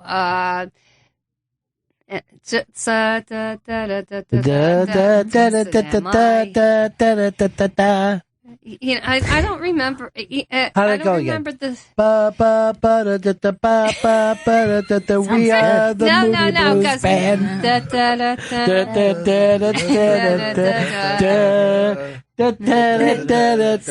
Moody Blues Band. Ron's got it. Tongue-tied, twisted, something like that. Okay. That's Pink Floyd.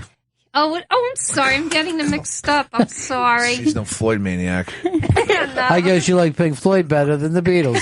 No, I like the Beatles better. Just say, admit it. Now, this Moody Blues album cover looks like it was done by Lisa Frank. Yeah, it does. This is perfect. Yeah, that's why Chris likes Lisa Frank. Reminds him of his dad. I've seen the Moody Blues sometimes. Sometimes they're amazing, but other times they're just too moody. And Yeah. They're just like, he just comes out and they're like, I don't know if we want to play tonight, Come on, everybody. Moody Blues. No, I don't feel good about myself. Feel great. Today I bowled the 15. You'll get better. 15? Yeah. All right, Sanders just said that Hillary Clinton's a dried up old bitch.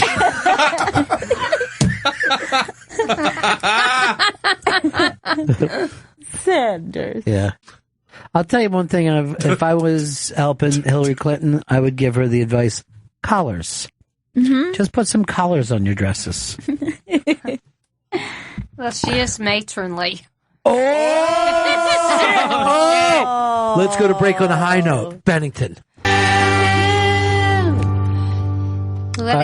Good comeback. All right. Good comeback. Yeah. Well, we're all Beatlemaniacs here, and that's a little known fact. That's a song by the Beatles. Oh. The Beatles. You know, I've always liked it. Yeah, I must be a Beatlemaniac. It's an English combo who made the trip over the pond and caused a little havoc. You know, when Cheap Trick were in, they said, enough with the Beatles. And I'm like, well, you guys did that Sgt. Pepper night, you know? They're like, yeah, but the other bands were good, too. yeah, everybody's good. They probably did get too much credit, don't you think? The Beatles? Yeah, because I think a lot of it had to do with timing. It was timing. Right. It was landing the right gig and being seen the way they were. There was probably even a dozen other bands in the UK that probably could have inched that way. But I don't know if they would have lasted. Well, here's the deal. The Beatles probably got too much credit. Elvis probably got too much credit. In the 70s, definitely Richard Nixon got too much credit. Way too much. You all right, Chris? Yeah, I'm good. That made you give you a little tickle? No. You all right? Nixon. Nixon did it. Yeah. Nixon's the Nixon one. Gotcha. Yeah. 80s, Michael Jackson, you know? Yeah. Yeah.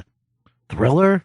Baby Michael, maybe, but is Thriller even a good album? Can't remember the last time I listened to it. I think it's a pretty good album. I mean, I think there's a lot of. I'm trying to remember what. The song Thriller is one of the worst fucking things that's ever happened to the planet. And people act like they love it. I blame that for the zombie thing becoming so popular again. Well, you're wrong. No, that's not it at all, Chris. You know what? That's Chris, solid 20. Don't join in because Got you it. take us off topic. Got it. All right? Got it. Do me a favor. Yeah. When you want to say something, text Joe to see if it makes sense. And then You have my number, right? tell you. Yeah, go for it, Chris. Or mouth shut. You could just give him even a sign from the booth to quickly shut him down when he needs. It'll always be no. That's fucked up. No, Chris. Let's say it anyway. What else was stupid on the Thriller album? Was the girls minor on that thing? That was fucking terrible. I know that PYT was on it, and that's maybe my favorite Michael Jackson. So for that reason alone, it's a great album. One song makes it great. I would say Billie Jean is a great fucking song. That's on Thriller? It's a great song. Yeah. It's a good song to dance to. I didn't even notice. His music can be danced to. It's very danceable. Yeah. But then that's it. Personally, out of all the things, I prefer Bad as the best album because he yells, "Who's bad?" and expects us to go, you, Mike. You're the bad one. You are, dude. I didn't mean that you weren't. Actually, I think that the one who really had the talent was Tito Jackson. You know, I've always loved Jermaine. Jermaine? Yeah, Jermaine, baby Jermaine Jackson, like young teenage Jermaine Jackson is one of my faves, and I have such a crush on young Jermaine. Not current Jermaine, young. Joey, who's your favorite Jackson? Randy. Now, that's not the same one from American Idol. No. Different? No. Always thought it was the same. He showed up on American Idol wearing some weird thing around his jacket as if someone had died. Really? Yeah. What is that called? An armband? Yeah. The armband is never caught on as a fashion thing, ever. It gets tried every few years. No one wants to deal with it. It's just an extra piece of clothing. Okay, Chris. Yeah, everything is an extra. Joe, please. Everything is an extra piece of clothing when added. Why the extra clothes? Do I need this tie? It's not keeping me warm. Joe will let you know whether or not to open up your dumb pie hole. Got it. Did you see the Dice's show the other night, Patty? No. Oh, God, it's good. It's really good. Yeah, I think you'll like it. Yeah, he is. He's a funny comedian. Yeah, I remember him from the 80s with this bada bing, bada boom. It's a good impression. Yeah. I did not know you did a Dice. It's Patty Dice Clay. She's a Dice-maniac. See, Dice is an Elvis guy. Yeah, definitely. You can see that. Yeah. And there's only two kinds of people in this world. Elvis people and Beatle people. Now, I would pick Elvis just for the great movies. Oh, yeah. For films? Yes, for films, Elvis. You mean his film work? His film career? Was there ever a guy who was just as good in film and singing? Like, one wasn't so much better. Like, even Justin Timberlake tried to become a movie star, and he's not. No, the In Time movie was god-awful. All of his movies. And we don't have to pick out any in particular. Everything that he's done is just shit on a fucking stick. Tom Waits, I thought, was pretty good anytime he's been in. It's totally overweighed by one side of his career. He plays small parts. Right. You know, walk-on parts, basically. But they're always good. Crowd scenes. Yeah, but you've got to be able to equal up is what the game is. If it was a seesaw, music and acting have to end out. Where Tupac, he had a couple of starring roles. And it was towards the end of his music career. I say that's almost equal. Well, it was the only end of his music career because he was killed. Yeah. His music career would still be going on. I don't think it's anywhere near equal. What about TV series? Wasn't Ice-T a rap person, and then he got involved with Law and Order Special Victims? She's so right. Okay, so those Special probably Victims. Are on the par with each other. He's great on that show. Is he? Yeah. Because he's always like this. Put the bag down. Yeah, he's pretty cool. I love Drop that it. show. Yeah. I have never seen it. I normally watch every Ice-T TV show I possibly can. Yeah. I mean, of all the Law and Orders, like, I will only take a Special Victim. Well, I actually said to him Special or once, nothing. he was up here going to Sway Show. And I go, don't I know you from Ice TV? And then we both had a good laugh together. And then I went like this, no, I'm fucking being serious, dude. Don't laugh at me. I'm going to give you a name. Will Smith. Music or acting? His acting career has far surpassed his music career. Well, then why at the MTV Awards did Joey Joe and the rest of Lonely Island go out and do a salute to him? You saw where I was last night. I didn't realize that was you. Yeah. Me and my 2 friends. Lonely and Island. Tim. Yeah. How about Willie? Willie Nelson? Yeah. I just think that the music career is so much bigger. Yeah. You know? Even Frank Sinatra won an Oscar. Right. But you never think of Frank Sinatra as an actor. I think that Bowie could have done it had he made acting more a priority to him, because I think he was a good enough actor to do it. But his, obviously that was not his it didn't focus. even come close. Yeah. Did not even come close. I think Willie Nelson had a small role on a TV show from about 20 years ago called Highway to Heaven. Well, here's the thing. And this became a problem between me and Willie. He had a small role before dinner. And I go, what are you doing? They try to get you to fill up on the bread. I go, you are ruining your appetite. I go, you keep it up, and you're going to have to hit the road again. Holy shit. Well, little did I know, he loves it out there.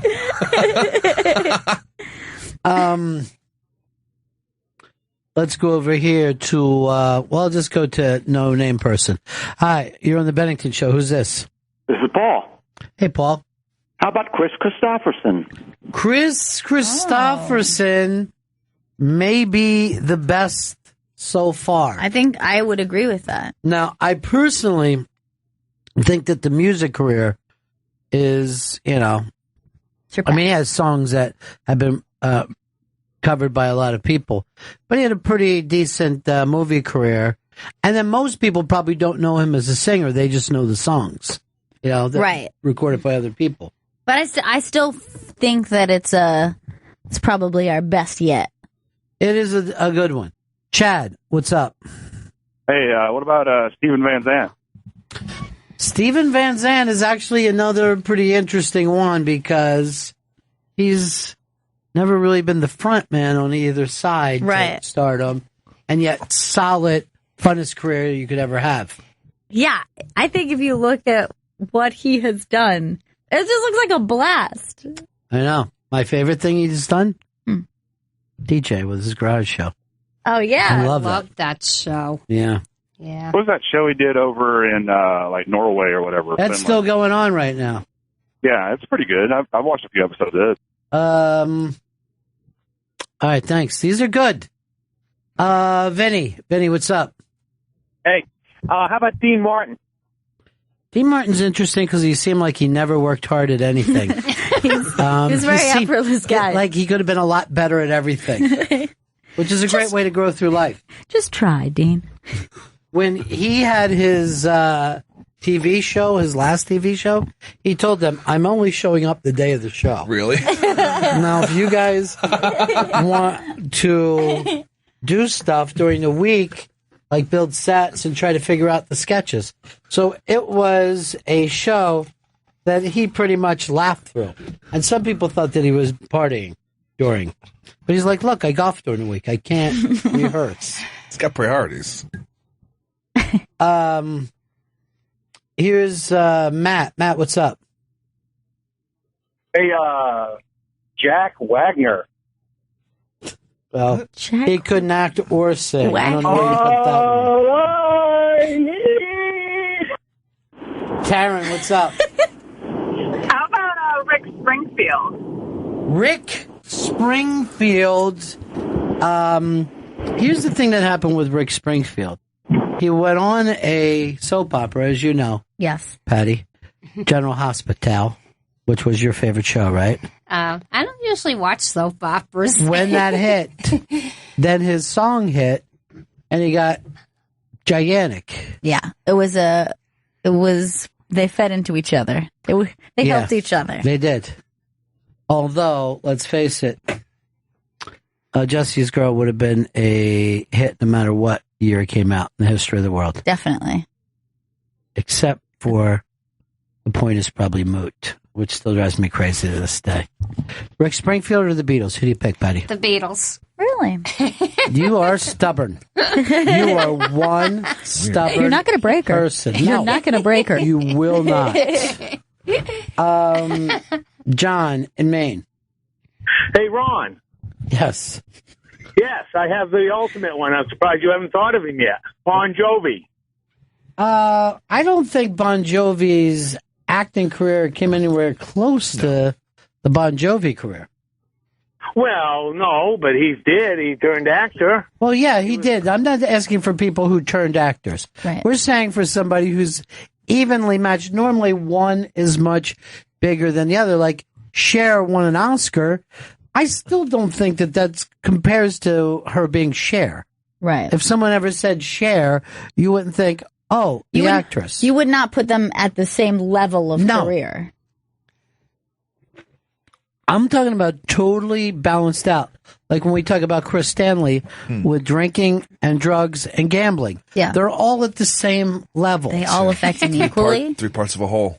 And you focus on each of them.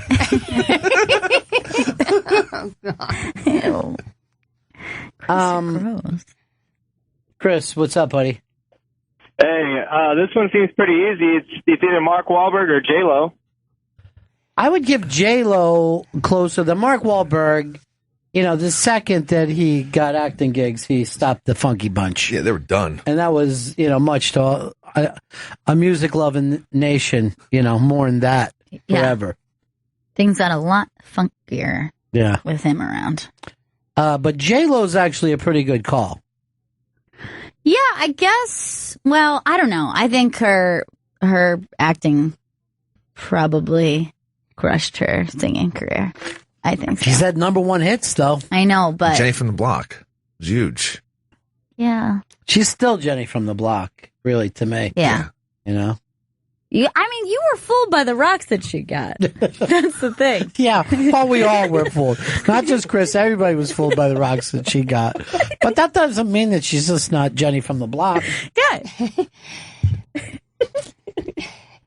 Patty, you add a lot to this. Seems like you've thought about it quite a bit. I'm trying to remember a movie that one of those women singers was in. I think it was J-Lo. It was like a Labyrinth or some kind of title similar to it. Yeah, that's David Bowie. You're thinking of David Bowie. It's a man. But I don't remember the name of the movie.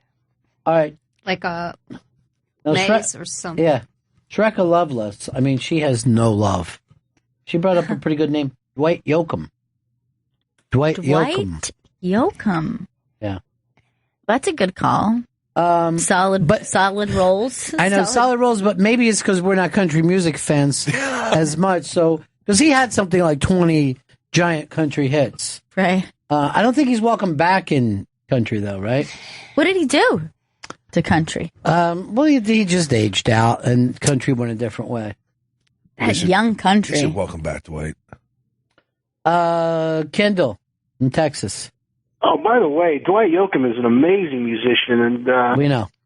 Okay, sorry, we love him. Off track. We Yeah. love him. We Hey, just what don't know about- all of his hits. Bakersfield sound. I was thinking of him a lot last week. Okay, sorry, off track. What about from all of John Wayne's old movies? Whenever he'd call in Glenn Campbell or Ricky Nelson to sing with Dean Martin. Well, Glenn Campbell, his biggest hit. I am a lineman for the Eagles. I never bought him as an actor. I'm not even sure. What has he been in exactly? He was True Grit. Oh, okay. Maybe you've heard of a little film called True Grit. I have heard of it. I'll give you a spanking. This is a very strange topic that we got into. It is strange. Ringo started to become more as an actor for a while, and then he went back to just straight, band leader. Actor / voiceover artist. Caveman. Mm-hmm. You know everything there is to know about the Beatles. Everything. That's how we met Barbara Bach, his wife. See? Oh, Okay. What wow. I'm talking about? You know how, Chris, you're always saying you have fun facts? Yeah. You don't. I Trixie does. have All right, shit facts. Let's do a contest right now. Okay. Chris against Stalker Patty. If you know the answer, you got to yell out, got it, okay? Okay. Which band had an album called Rubber Soul? Got it. Beatles. Beatles. Okay. Okay. You get it. Which is the biggest band ever to come out of Liverpool? Got it. Beatles. Chris, what are you doing? Chris, you're really embarrassing yourself. I thought I had this. We do one more? This will be the last one. Okay. Which band put out an album called Abbey Road? Got it, Beatles. She's so good. She's really fast. She is so good. And in the end, the love you take is equal to the love. Bang, bang, bang. You make. You didn't even jump in like she You did. don't know any of this. I didn't. I thought I knew some. I don't know shit. Chris, did you decide Dwight Yoakam was a bigger actor or country song? Actor for Sling Blade alone. What was his name in that? No, He wasn't Carl. Sling The other Blade's one. Carl. He was so good in that. Is the best. There's no one better. That actually went far beyond his country career. People literally were yelling out the theater, "Never pick up a guitar again. You're so good." In Just this. stop. Let that little kid keep throwing stuff at you. You have found it. Stop wasting your time. Doyle. His name was Doyle. Oh yeah, that's right. Doyle. Doyle. What a great provider that character was. Very particular. He was amazing in that. Seriously.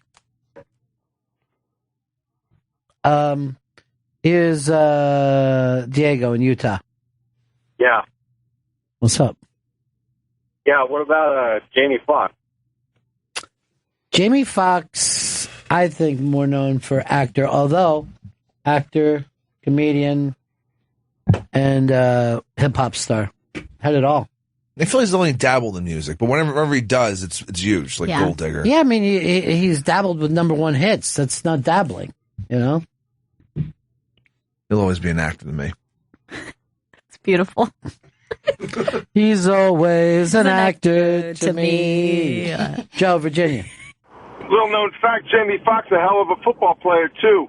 Fun fact. Dwight Yoakam reminded me of Lyle Lovett, but I was calling about Mandy Patinkin, so a 2 for Monday. Lyle Lovett and Mandy Patinkin.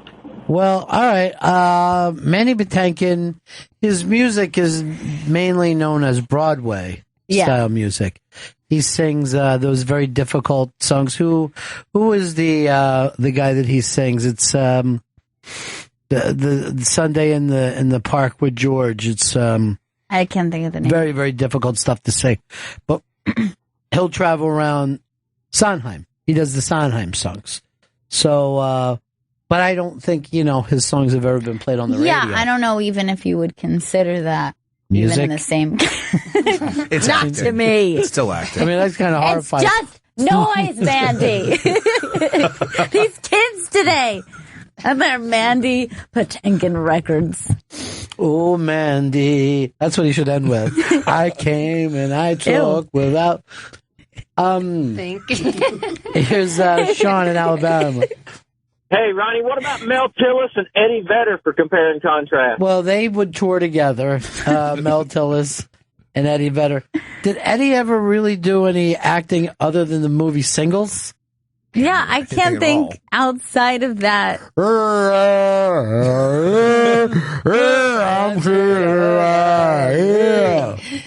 He was an episode of Portlandia. Who answers? I will, Eddie. I'll be the one who tells you. You don't belong here. You shouldn't be alive. Don't take it the wrong way, but you should not be alive. Hey, Cooch, what do you got, buddy?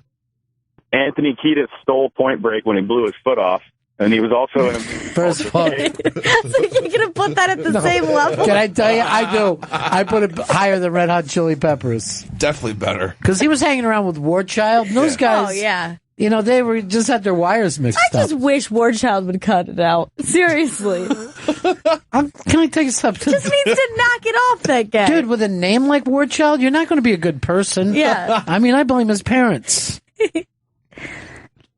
You get what you paid for with War Child. Okay? The name is right there. It's out in the open. Rod in Canada. Yeah, I was thinking of the first one, I'm a first-time caller, and been listening to you guys for a long time. Oh, thanks, buddy. Barbara Streisand, how about her? I mean, she's not my favorite, but she did both, right? You know what? She mastered both. And Rod, even being a first-time caller, that was so damn good. You're going in the pretty good prize closet. Yeah! Yeah, prize. It's the pretty good prize. It's the pretty good prize closet. We have pretty good prizes. It's the pretty good prize. It's the pretty good prize closet. We have good prizes. Robin Canada, what's up, buddy? For winning, saying Barbara Streisand, you win the signed CD. Keep coming back, signed by Mike Zito on the wheel. Oh! That's a badass CD. Yeah. I was so mad that right when Mike Zito left, the White Stripes walk in. I know. Yeah. Beautiful, beautiful Jack White. We see Jack White. It was like Were you right in love after. with Jack White? Yeah. Of course I was in love with Jack White. All right. I'll ask Patty. White Stripes or the Beatles? Beatles. God damn it, Patty. Wow. It's fucked up. She never gives up on her Beatles. She's a Beatlemaniac. Yeah. Get yourself some Jack in your life. Ew, Chris. What? Come on. That's no way This to is our speak to a lady. friend. Jack White. Yeah. Yes. Oh. I get it. That's gross. I don't know what you're talking You're in the presence of a lady. about. I understand. By the way, you always are. I wish I didn't have to keep reminding you that. Yeah. You're a scumbag. Chris, is what I mean, we're you're a saying. real piece of shit. That's what we're getting at, Chris. And your sneakers are getting way too comfortable. What are you wearing now? Skechers? Nurse's shoes. I got some Air Force Ones. These are Air Force Ones, everybody. But I mean, I really hate when you say it. there's somebody that's got problems with their feet. You wear sneakers like that, right? I mean, but look at the soles. I mean, that's not good. You've got that's special. a wide foot. Is that why you use? Quite wide. Yeah. Quite wide foot. Whenever you see one of those, you're like, you're a wide foot person, aren't you? Yeah. I can't wear anything else. These fucking feet are so wide. It'll burst this fucking seam of a shoe. I can't wear cons. I can't wear Chuck Taylors. They last a week, and then the fucking... Chris, calm down. Nobody's going to make you wear Chuck Taylors. Why are you... I can't do it. Don't make me. Steve in Ohio. Steve, we got you, buddy? Yeah.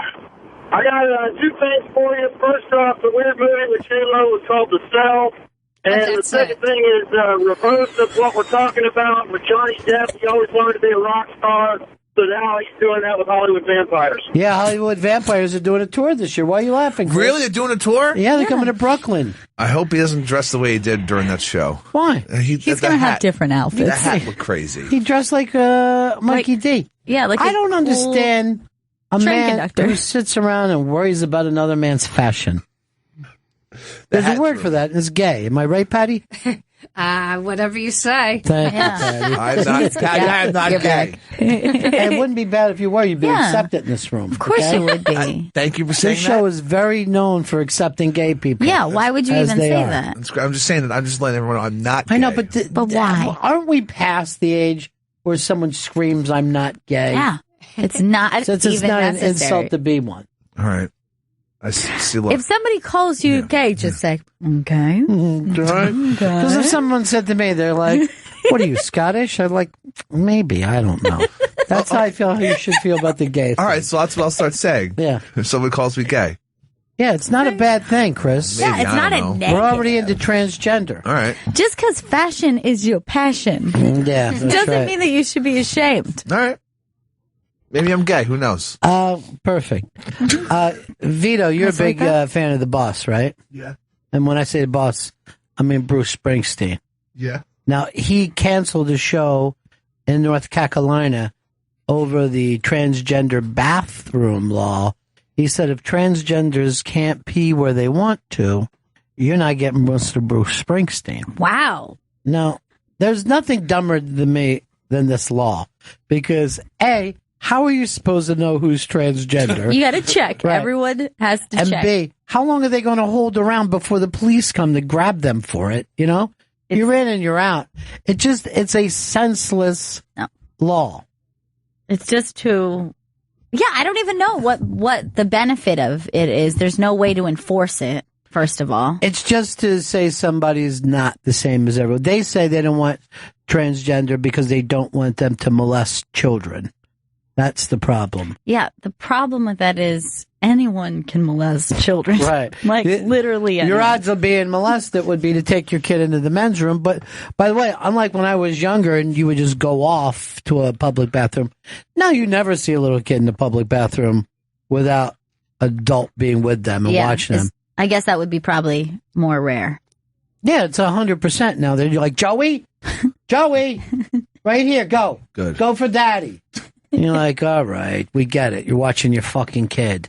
Congratulations. I mean, none of us really know whether we were in a bathroom with a transgender person or not.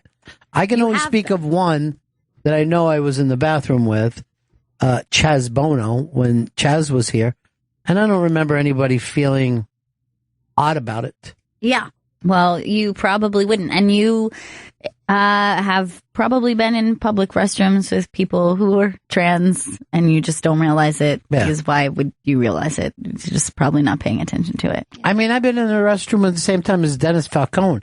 If I can do that, Sure. you know, if I can And sit you there can and do answer, anything. 50s doo-wop trivia, I think. Mid-piss. Yeah. But do you think it's kind of dumb that Springsteen even canceled the show?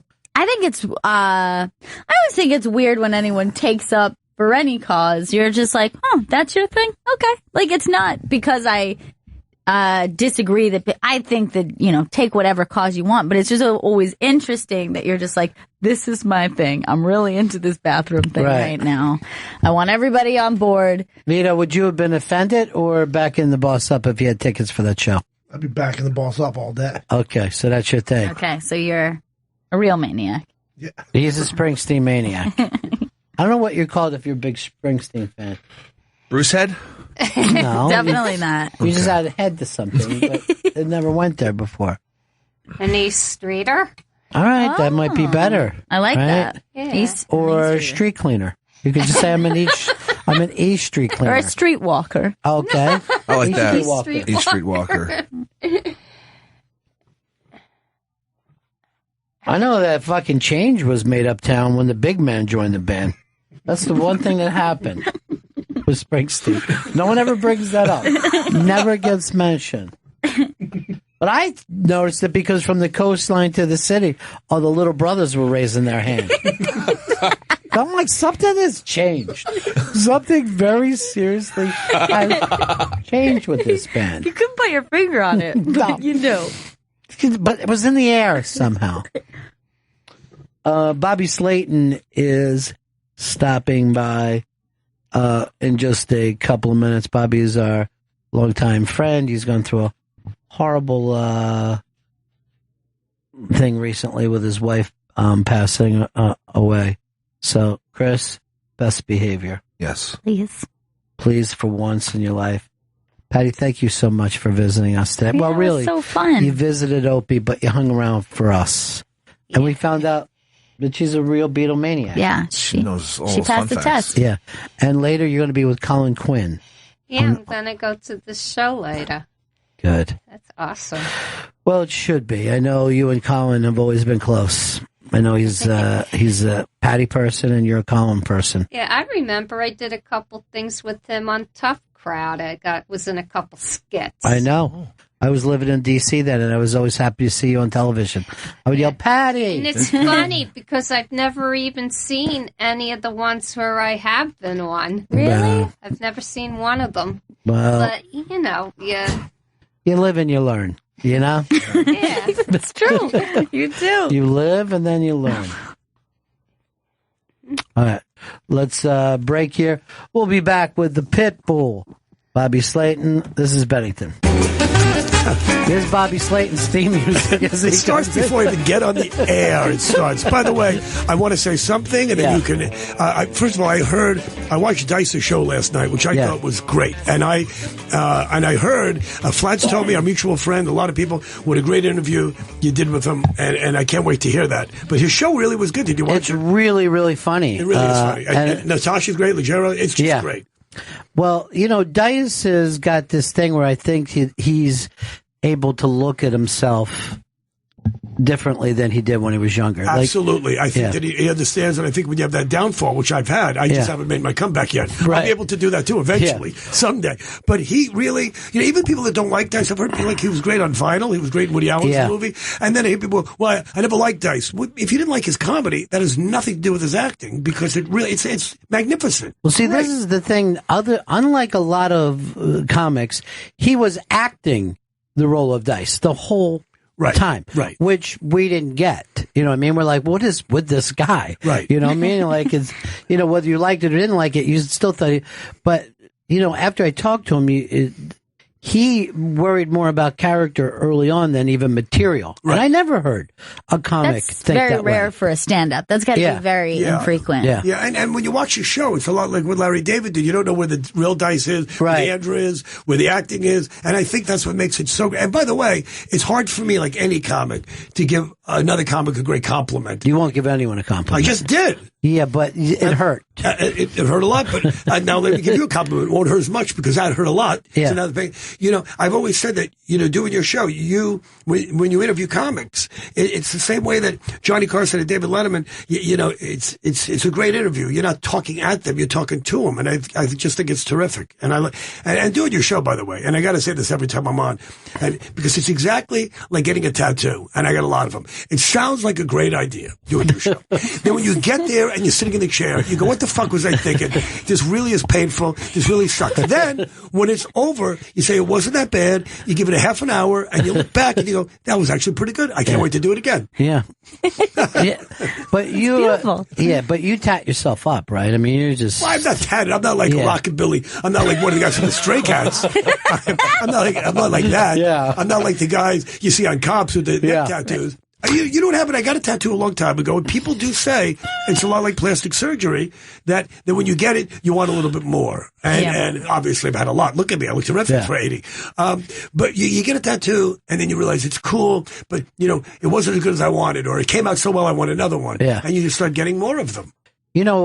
Speaking of acting, we're going to get into, because you had a big acting thing. But great last row. God. I remember when I did the Unmasked with you, I said that you did a lot of roles, and you said you hadn't done that many roles, and I felt like you were in a lot of movies, but you said that I just sat in the movies and go like this, there's Bobby, pointing at the sky. A lot of people do that because they don't expect me to pop up in any movie, because you're watching these really great films. The one thing that I do have, like I don't think there's an example. A friend of mine, Kevin Pollak, has done 100 movies, 100 movies, and we started out together. And if you look at his credits from Scorsese but we're doing major parts on major sitcoms and major films with major actors, and then if you look at my stuff, like my acting reel, an acting reel is supposed to be, I don't know, 3-4 minutes. Yeah. But if you look at my reel, it looks like I have a tremendous body of work. Now, keep in mind, my daughter a couple of years ago, or my wife, I don't remember who did this, put together all my parts in every one of my movies and TV shows. I think it was like 17 minutes. And it was like 20 movies and TV shows. But if you look at my acting reel, I stare, it's so many great parts and so many small things. So when you see me, you go, what's he doing in Dreamgirls? What's he doing to Get Shorty? What's he doing in the Rat Pack? But it's literally 30 seconds to a minute. That's all you need. Yeah, that's all I need. Well, I'd like more. Well, directors like this, we need to fill 30 seconds here.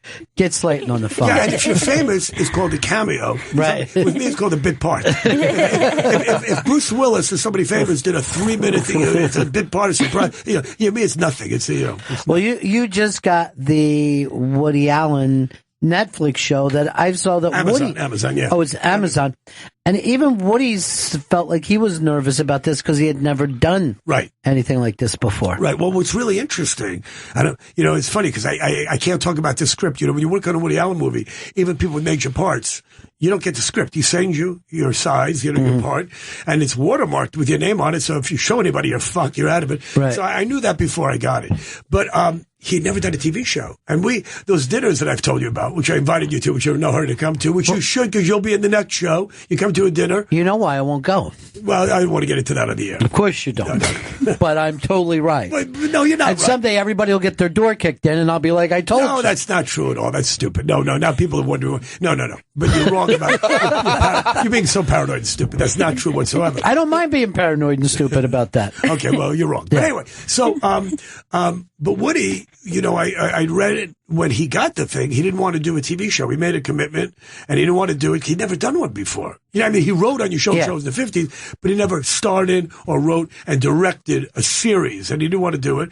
And he said he finally got into it and filmed it like a movie, and I guess it went fine. He did it just like he was doing a film, a long film, 6 episodes. So that's probably like it's a half-hour show. So we're talking a 3-hour film. But it seemed like he's having a good time doing it. Now, you're in multiple episodes, you're in one thing? I'm in one episode. And what's funny about it was, we have all these dinners. I mean, I've told you about that before. I had dinner with him one night about 2 or 3 years ago at a friend's house. We had such a nice time. He said, if you don't need the comics, we'll do another dinner. And I brought David Brenner and Louis Black and Dick Cavett. That was a great dinner. I wish I didn't want to bother anybody and take a picture, but I wish I would have. You know what? I've seen a picture of it. No, you saw a picture of the next one. You saw a picture when it was Jay Thomas was here on Sirius XM. You're right. It was Jackie the Jokeman Martley and it was Nick DiPaolo. So is it your responsibility to grab the comics for these? Well, it's not my job like the Cub Scouts, but it's your job. It's your job to get the lanyard, and you get the orange juice cans so we can make pencil holders. I don't have an exact task. It wasn't a job. I'll just say that because we won't give away your friend's name, but he's a billionaire. Right? He's a billionaire. And then you put together these dinners. Well, I put together, it's not like, he said to me, look, Woody would like to do another one if you know any of the comics. Yeah. But for me to be in New York, for this guy to be in New York, for Woody not to be filming, and for the comics not to be on the road, it's I guess, yes, it's my responsibility. Right. And there's no women. It's just basically guys. It's a guy thing, which, because, I wouldn't mind women. Comics there, but so I come to New York and just to get that group of people together, it was kind of difficult. But we had such a good time, and then everybody said to me, Woody's going to put you in something. Woody's going to put you in. And it wasn't about him putting me in something, but to be honest with you, it's like I wanted to finally get something so I don't have to worry about that anymore. It's like when you sleep with a woman for the first time. Not that you've done that, Gail, but you will someday. Your father tell you how horrible men are. He'll tell you the story. But it's like when you sleep with a woman for the first time, you can finally go out to eat. I got this over with. We can now relax. I can be me. So once we got the dinner out of the way, and then we had the TV show, now when I see Woody, if he puts me in something else, fine. If he doesn't, he doesn't. But I will tell you, I freaked out for 6 weeks working on this. Sure. I really suck. I don't know if it's the ADD, which I don't think I have. Yeah. I don't know if it's all the pot I smoked or if I'm just semi-retarded. I don't know. I don't know what it is. But I can't. Every time I've done a sitcom, during the week they keep giving you more. They change your script, and I'm probably the only actor comic in the history of showbiz that goes, "Please, when you edit it, give me less lines." Everybody, I want more. I don't want more. When I was on Mind of the Married Man, Mike Binder, every day, you show up Monday, you rehearse, you block it on Tuesday, Wednesday, and by Friday you shoot. And every day we'd have new pages, and every day I'm going, "Please cut me out more. I don't want to be." The less I have to do, the better. Yeah. I put myself under tremendous pressure. So Woody gives me this part, which I can't talk about. But it's a long scene. It's 8 pages. Now, 8 pages, I went to work with an acting coach, and my acting coach said, real actors, it's a lot. For you? And both acting coaches said the same thing. 8 pages for you? You're going to do it. The confidence in me before I even went in there. and then I worked with a couple of comedians on it. John Lovitz could not be more helpful. John Lovitz had done a movie with Woody called Small Town. Small Town Crooks. Right. Yeah. Well, he's really funny. Lovitz is always funny. So Lovitz came over to my house and said, let me work on it with you. And he gave me some advice. He gave me some acting tips. And not that you have to take those tips. But it's nice to hear things from all these different people, which is why I worked with 2 different acting coaches. And nobody's information and nobody's advice ever sunk in. I just did what came natural and fucked up to see it. Now, can you tell us any other big people that are in this? It's in the It's on the internet. It stars Woody and Elaine May, who a lot of young people don't know. I mean, Unbelievable. May, you know. I mean, Yes. you know comedy. People like Gail won't know. My daughter doesn't know. You don't know Nichols and May? She No, should. I know. You might have heard the I do. name. Yeah. They did Bridge Over Troubled Water. They did, and then they broke up. And Nichols went on to do a lot of great stuff with the African people. My memory's all fuzzy here too, but they're terrific. But even when I started doing stand up in the 70s, Woody and I, people always say, "What would you talk to Woody about at dinner?" And you're not going to talk about his movies. I know he's a Knick fan, but I haven't followed basketball since Dave DeBusschere and Walt Frazier and in those days and Willis Reed. So I didn't really talk sports with him, but we had this common bond like you would with comedy. Because when I started out, he was big in the 60s, and even though he's a New Yorker, there was still that San Francisco connection we both had. The Smothers Brothers and Phil Diller and Lenny Bruce and Mort Saul and Jonathan Winters, and I knew a lot of these people. And Woody, well, how do you know Jonathan Winters? And I had a story about him. And once Woody's comfortable with you, he loved talking about stand-up. He loves talking stand-up. That's, Even though he doesn't do it anymore. Yeah. Because he probably doesn't talk about it to too many people. You got to remember this guy. He goes to Knick games every night. When he finishes shooting by 6:00, so he go to a Knick game, and then every Monday night, he plays to Carlisle before Michaels. He plays his clarinet, and then he's always in the editing room, and he's with his wife. So I don't think he really hangs out with many comics anymore. No, I don't think I'm not sure if he ever did. I always thought he was like a guy on his own. You're probably right. He was friends with Mort Saul, but I know when he did his movie Blue Jasmine with Dice and with and he was in San Francisco, and Mort came to see him, and he said, "I'd seen Mort in years." And Carl Reiter, he worked with Carl, and you show him shows. I'll have lunch with Carl once in a while in L.A., and then I'll see Woody go, "Carl says hello. Do you ever talk to Carl?" "Well, I saw him like 4 years ago, and I ran into him." And then I brought Tommy Smothers to see him. My wife and I flew up to San Francisco to see him at a little club. It was an excuse for us to go to Mill Valley outside of Sausalito, beautiful little town. And me and Tommy Smothers and my wife went out for dinner. And I said, "When was the last time you saw Woody?" "Well, we haven't talked in 10, 15 years. So you're right about that. Yeah. But he loves to still hear about stand-up, but he doesn't hang out with that many stand-ups, I don't think. Sure. Well, it's hard to hang out with stand-ups if you're not doing stand-up. You know what I mean? Like, you'd normally see him in clubs and stuff, right. But, like you said. I'd hang out with you. You've never asked me to hang out. Here's the deal, though. I don't want anybody kicking the doors all of a sudden. Would you hang out with any comics in New York? Like, after your show, you ever say, like, Dice, "Hey, what are you doing later?" Dice and we went out, we shot pool, and, we went out and shot pool. Yeah. Well, he's a pool shark. So I know you spent a lot of time with Jeffrey Gurian, and because I saw his column. This is the funniest thing. No, I went to. Go ahead. You said his apartment looked like a diner, which is so funny because he has nothing but his photos. He said a diner. It looks like every car wash and dry cleaner. It does. And deli in Midtown, Los Angeles. Because it's pictures of not just celebrities with him, and but I was walking around New York yesterday, and he said 2 days ago, and he goes, you want to come over and talk about the Woody Allen Project and your personal life, and it was 4 blocks away from his apartment. I went over there, and you've never seen so many framed photos. The whole house is comedy. I mean, it's it is. It's I can't believe a woman's ever been over there. You can see the guy that's never been married. I don't know if he has. You can tell that no woman's ever lived in that apartment. This is the funny thing about him. He actually had been married. He has kids, and he's a grandfather, and no one ever believes it because he doesn't seem like anyone. It's like Andy Warhol. You don't think of him as having a personal life. Yeah, because you can't imagine him tied down to any one place. Right. It's the jumping around. Yeah. He's like... He jumps around. Yeah. And then, like, Dice was mentioning him during the Unmasked, and he was just, like, fucking floating. Like someone gave Quick Draws McGraw's fucking dog a snack. He was just, like, so happy to be just mentioned. He does love that. You know what I want to tell you, that we could move on. We have so many things to discuss today. But I took 6 weeks, this 8 pages. And I'm telling you, Ronnie, I wake up in the middle of the night. I'd read the part backwards. I taped it. I'd only worked with the 2 acting coaches. I worked on it all day. I walked around like a mental patient till the day I shot this. I didn't want to screw this up. And once I got there, Woody said, hey, don't worry about it. You make a mistake, we'll just shoot it again. And it just went by so quickly. The weight off my shoulders after I was done with that. And we shot up on the Upper East Side, walked back to my apartment. I stopped, got a bottle of red wine. And as soon as I got into my apartment, I took my shoes off and poured a glass of red wine. Never in my life I felt like a cancer patient that was cancer-free or that lump is benign. I don't know what that feels like. But, I mean, the weight off of my shoulders to know this was done. I couldn't for the last 3 weeks think of anything else. And as you know, in my personal life, I've had a lot of shit going on the last month. A lot more shit than most human beings have ever had in their life, And, so it was really...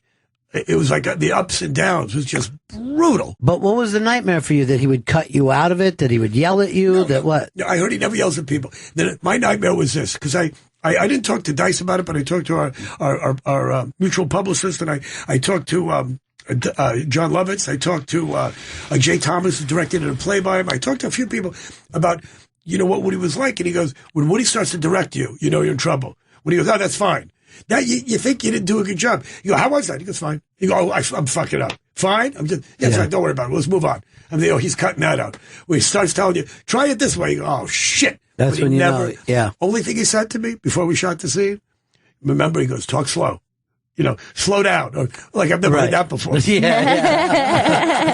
My plan here was to talk slow. It never works out. It never works out. I know that he's cut people, not only cut them out of movies, though, but reshot the movie.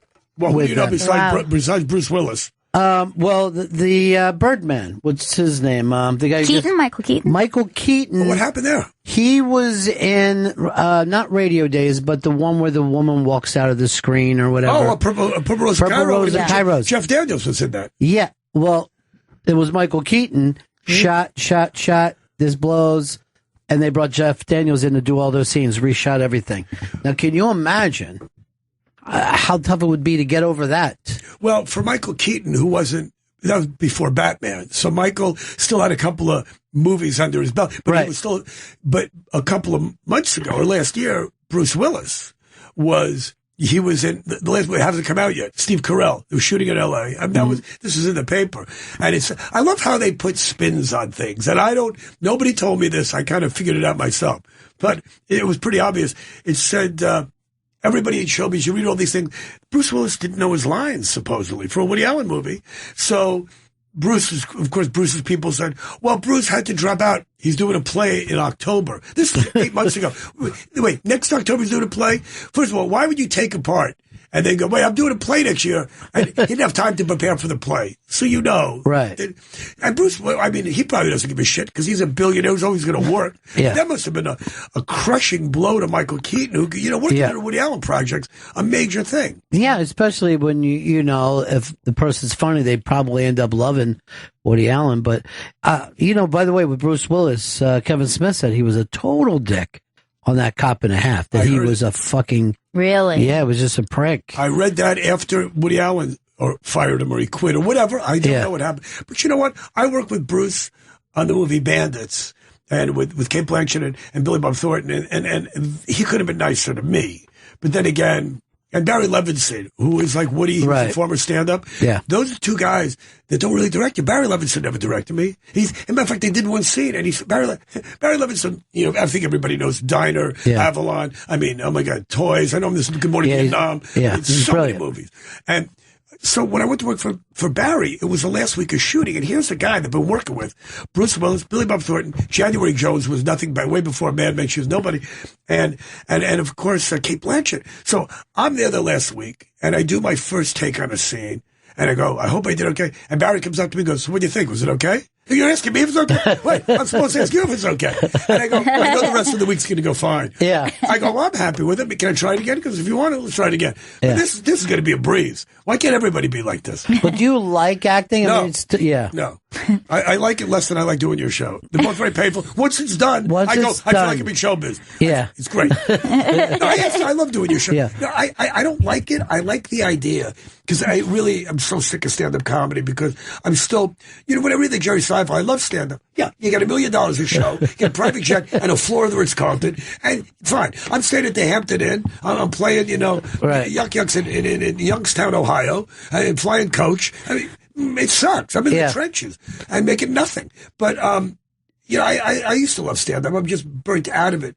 And the thing with acting is, you know, I can't, they give you a little trailer. Again, if you're Bruce Willis, John, I get this little trailer. It's like Steve McQueen in The Great Escape. I'm sitting with a Spalding. I'm in solitary confinement. It's horrible. And so, you know, when I was waiting to shoot the Woody Allen thing, they go, Bob, we're going to shoot probably be an hour, a little behind. I walked around the block, maybe literally 30, 40, 50 times. I can't sit. So I just want to get it over with. My biggest joy in acting is to get it over with, take the goddamn makeup off, go back to my room and go, I was in showbiz today. I could go out for a great dinner in New York City. That's been a great thing for me. And I have a whole week in New York now. I have never in my whole life had a week in New York City by myself to do nothing because I had a 2-week window. They didn't know when they were going to shoot.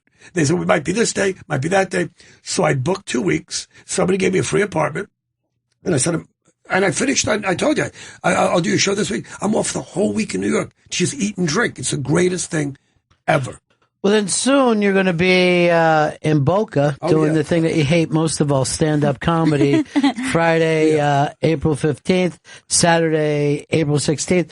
I guess you're getting together with Flats down there? Yeah, and I'm preparing for Hitler's birthday, April 21st. That's great. I'm doing the preliminary work for Hitler's birthday. That's I'm one of the few Jews. I get it. You know, people always tell you the bad stuff about Hitler. Never the good side. You know, it's very biased. What's the best thing about Hitler? The best thing about Hitler? Yeah. He's not Donald Trump. That's true. So you're not a Trump fan, huh? No. I don't even want to talk about that because it's you know, it's to me when I see these Trump rallies, it's the same people think Roger Moore was a better James Bond than Sean Connery. Sean Connery was James Bond. Trump is a piece of shit. And you know what's amazing to me? A lot of people don't even know things about Trump. They're so obvious. And I don't want to get into this. I don't want to sound like Lewis Black. But it's mind-boggling to me that people don't, you know, when they talk about the bankruptcies, they throw it aside. When they talk about he made all this shit in Mexico and China, they throw it aside. When they talk about the fact that his father was a cocksucking, you know, a slumlord. When they talk about that his biggest hero was Robert Moses, who destroyed New York City in the 1970s and brought on the entire depression in New York with the Cross Bronx Expressway. Unbelievable, right? He's his biggest supporter of that guy. And his second he's a big fan of Roy Cohen, the homo who had AIDS, who was anti-gay and worked for McCarthy. He's almost as bad as Hitler. And I'm sorry to say that about Hitler. I don't mean to compare them. They're both horrible human beings. Once again, Hitler's taking it in the ass. I'm a Jew, but you know what? It's this horrible thing, but at least Hitler got something done. Not a good thing. He accomplished something. One of the most horrible things that a human being can ever accomplish. Trump will accomplish nothing.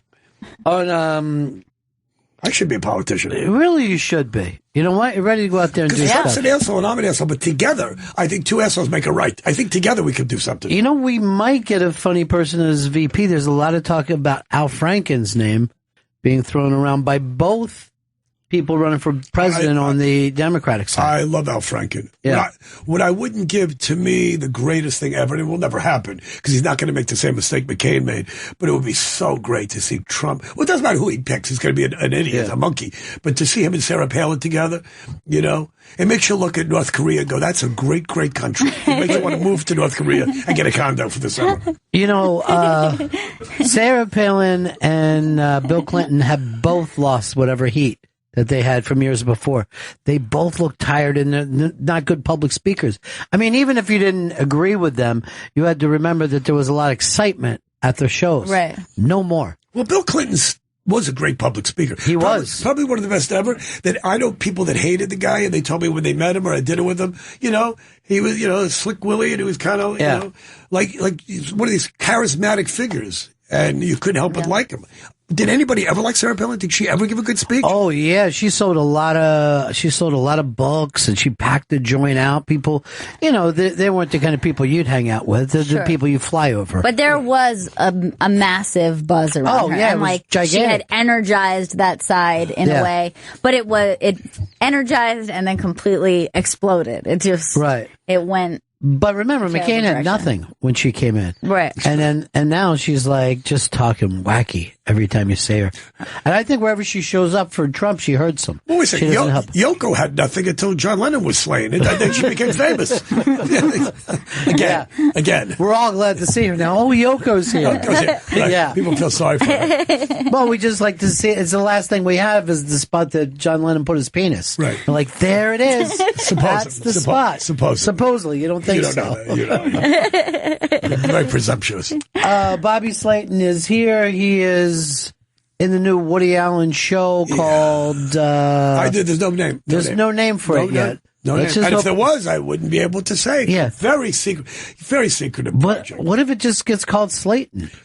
Now, oh my God, is they still shooting it? No, today's the last day of shooting. You know what was interesting too was that they had called me about a month ago and said, "Will Bobby be in New York in the next few weeks?" Because Woody, I was on my way to Florida. Playing Florida this weekend. I had a week or two off because Woody might want to see him for this thing. And I made I wasn't going to wait till the last minute because airlines. I said I'm going to get my ticket. I got a place to stay in New York. Worst comes to worst, he doesn't want to see me. I'll be in New York. This was a few weeks ago. I'll be in New York, and I'll just go to Florida, where I'm playing again this weekend. And he didn't want to see me. I go, great. And then the casting director said, just have Bobby send his acting reel to Woody. And then a week later, while I was in Mexico, when my wife got hit by a car, which I wasn't so sure I wanted to talk about, she's in the hospital, and that's the week that Woody wants to, he got the part. So it was like this bittersweet. I'm in the hospital in Mexico with my wife. You don't want to be in a Mexican hospital for a week. You don't want to be in any hospital for a week.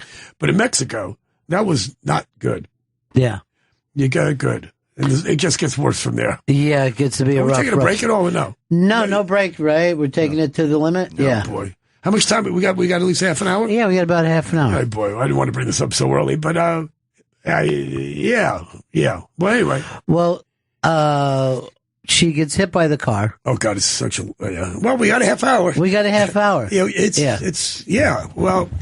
So my wife and I never get to take vacations. I'm always on the road. And there was a couple of years, the finances weren't good, whatever. But it just was never the right time. So some friends of ours invited us to this lovely town called San Miguel de Allende. You ever heard of it? Mm-mm. It's not Acapulco or Puerto Vallarta. It's up in the hills. It's an artist community. A lot of expats live there. A lot of New Yorkers, a lot of Jews, but it's still Mexico. But magnificent restaurants, cobblestone streets, no red lights, and no stop signs. And a good thing, no Asian drivers. Good night, Las Vegas. If there were Asians there, the place would be a mess. But, so my wife and I stayed with some friends, and, we're walking across the street. She gets hit by a car. The guy was coming around the corner. We're not going fast, but fast enough to hit her. She went flying to the pavement and broke her hip, which, my wife was 60 years old. And, that's you get, it wasn't they said, well, it's going to be it's an easy, clean break. We'll be able to fix it. I couldn't fly her back. We had to do the operation in Mexico. Unless you get an air vac by the army. I couldn't. So we got the operation in Mexico, and my wife was in a Mexican hospital for a week. The funny thing was, the guy that hit her was an American with Mexican insurance who covered the entire hospital bill. Usually in California, you get hit by a Mexican with no insurance. She got hit by an American with insurance. So she's in the hospital for a week. She's coughing like crazy. And, we finally got her out of there. American Airlines could have been better, with the wheelchair and everything. So we get home. And I had to arrange for Blue Shield. I had to arrange for in-home care. And they said, well, we don't do in-home, Blue Shield. Yeah, you have to take her to a doctor. I go, my wife, we have steps, all these steps in our house. I'm traveling. I got to go and do a couple of jobs. I need to have somebody come in. I need to have a nurse come in. I need to have health care. I finally talked Blue Shield into it, So the day that my wife was supposed to do it, she gets rushed to the hospital. She faints in the house. And, they rushed her to the hospital, and I just figured it's not a big deal. They call me up and go, your wife's got double pneumonia, and she's bleeding, a tremendous loss of blood, and she's in critical condition. So I go to the hospital. She's in the Sherman Oaks Hospital for a day, and everything was okay. And I can't get into this too much because there's going to be a lawsuit, and I don't know how much but anyway, they let her out of the hospital, and I said, I can't take my wife home. I got to go on the road, and I can't afford for this to happen again. So I have to find a rehab hospital place for her to go to. And I put her in this place, and she's coughing like crazy. She was there for like a week, and they start doing the rehab stuff, and she's bitching because the food sucked, and she can't walk, and she's already got a bad neck and a bad back, and it was a nightmare. So she says to me one day, I'm coughing like crazy, I can't breathe. And I said, I think that your pneumonia might be back. You should really get some x-rays. And she wrote in her little diary, she wrote in her journal she was keeping. She said this place was so inept and they were so fucked up. She wrote in her little journal, I ordered from the head nurse, x-rays for tomorrow for my lungs, they're coming. 5 days later, my wife calls me, and I don't want to go into the whole story, but, you know, of course, my daughter and I went to see her every day, and we're bringing her tons of food, and we're hanging out with her, and she had so many great friends, great support. But I call her one night, and she says, they're rushing me to the hospital. My stomach's on fire. Her stomach had ballooned up, and it turns out she had what Patty Duke had, the sepsis, and which, by the way, every symptom, if you look it up, what happened to Patty Duke, my wife had every symptom. There's like 6 of them. I mean, they didn't recognize us. They rushed her to, she died like 2 days later. And it was like, I'm not going to start crying on your show, but she dies. And it was really, the hospital pretty much killed her. I'm fine with this. I start talking about it. I mean, you have a mom. You can imagine if your mother died, how you would feel, Gail. Your father, not so much, but imagine if he died, you'd still be pretty upset. But then again, you get the radio show, you know. But anyway, so it's a nightmare. And when she was in the hospital, she wasn't on a deathbed or anything. Not trying to get dramatic, but when she was in the hospital, I said, maybe I should stay here and take care of her. She said, you got to go do the Woody Allen thing. Because to stay home, and we weren't thinking she was going to die. Sure. But even when she did pass away, this was 2 weeks ago. It's really hard to talk about. What am I going to sit there and wallow and say it's bad enough she's gone? But I got to take my mind off this. So I showed up here on last Sunday, before we shot. I had to go try on costumes. I walked literally from Upper East Side down to Wall Street. It was over 100 blocks, and, you know, tried on my costumes, went to Chinatown, walked back, went to do the Woody shoot one day and had to walk. I've walked about 700 blocks in 5 days, you know. And I mean, it's great. It really helps. And then you see a store, and my wife would have liked this, my wife would have liked that. And you start crying, and, you know, I've been with a lot of friends. And it's been fine. And then the biggest thing was, well, first of all, the hospital did kill her. And what happens if you read about this, it happens to a lot of people, sepsis and pneumonia. Yeah. I'm sure you know this. I don't have to tell you this. A lot of people die in hospitals. What's your other, choice? Don't put that person in the hospital. Join Christian Science people who fucking pray. I had to put her in the hospital. The hospital that tried to save her, they couldn't have been better. It wasn't their fault. They were great. And it was like, and my daughter, of course, was hysterical, understandably so. Yeah. You know, I was trying to keep it together for her. It was really difficult. Well, this is the nightmare. This is every man's nightmare that you'd never want. No, because when they're alive, I wish my wife would fucking die. Right. I hate this woman. So, but you know what? Look, you're married a long time. Yeah. You're going to lose your wife or she's going to lose you. But hopefully it'll happen when you're in your 80s. And it's not going to be any easier. But we had 60 good years together. We're 85. We're supposed to be dead. But my wife was 60. And she was beautiful and smart. You know, your wife probably not so much. But so with the comedy. No, but it's a really, everybody goes through this. And then you think about Sandy Hook and people losing children. And you like to think this happens to people every day. It doesn't really make it a lot easier. No, of course it doesn't. And you don't have to, I mean, this is the one time that you could say, this hurts really bad, for real. You know what I mean? Yeah. This is not anything you saw coming. And like I said, men don't want to bury their wives. They want to get buried by their wives. That's kind of the unsaid deal. I wanted to get buried and have my wife come in with me like the pharaohs used to do with the slaves. Yeah. I'm going to give her my TV Guide subscription. I let her have all my magazines. Yeah. She's coming with me. Yeah. The dog, I'm getting one of those houses but you know, it's horrendous. And, you know, on so many levels. And then getting this Woody Allen thing was such a high, and you're so happy, and then you start to cry, and then you're happy. So it's like this emotional.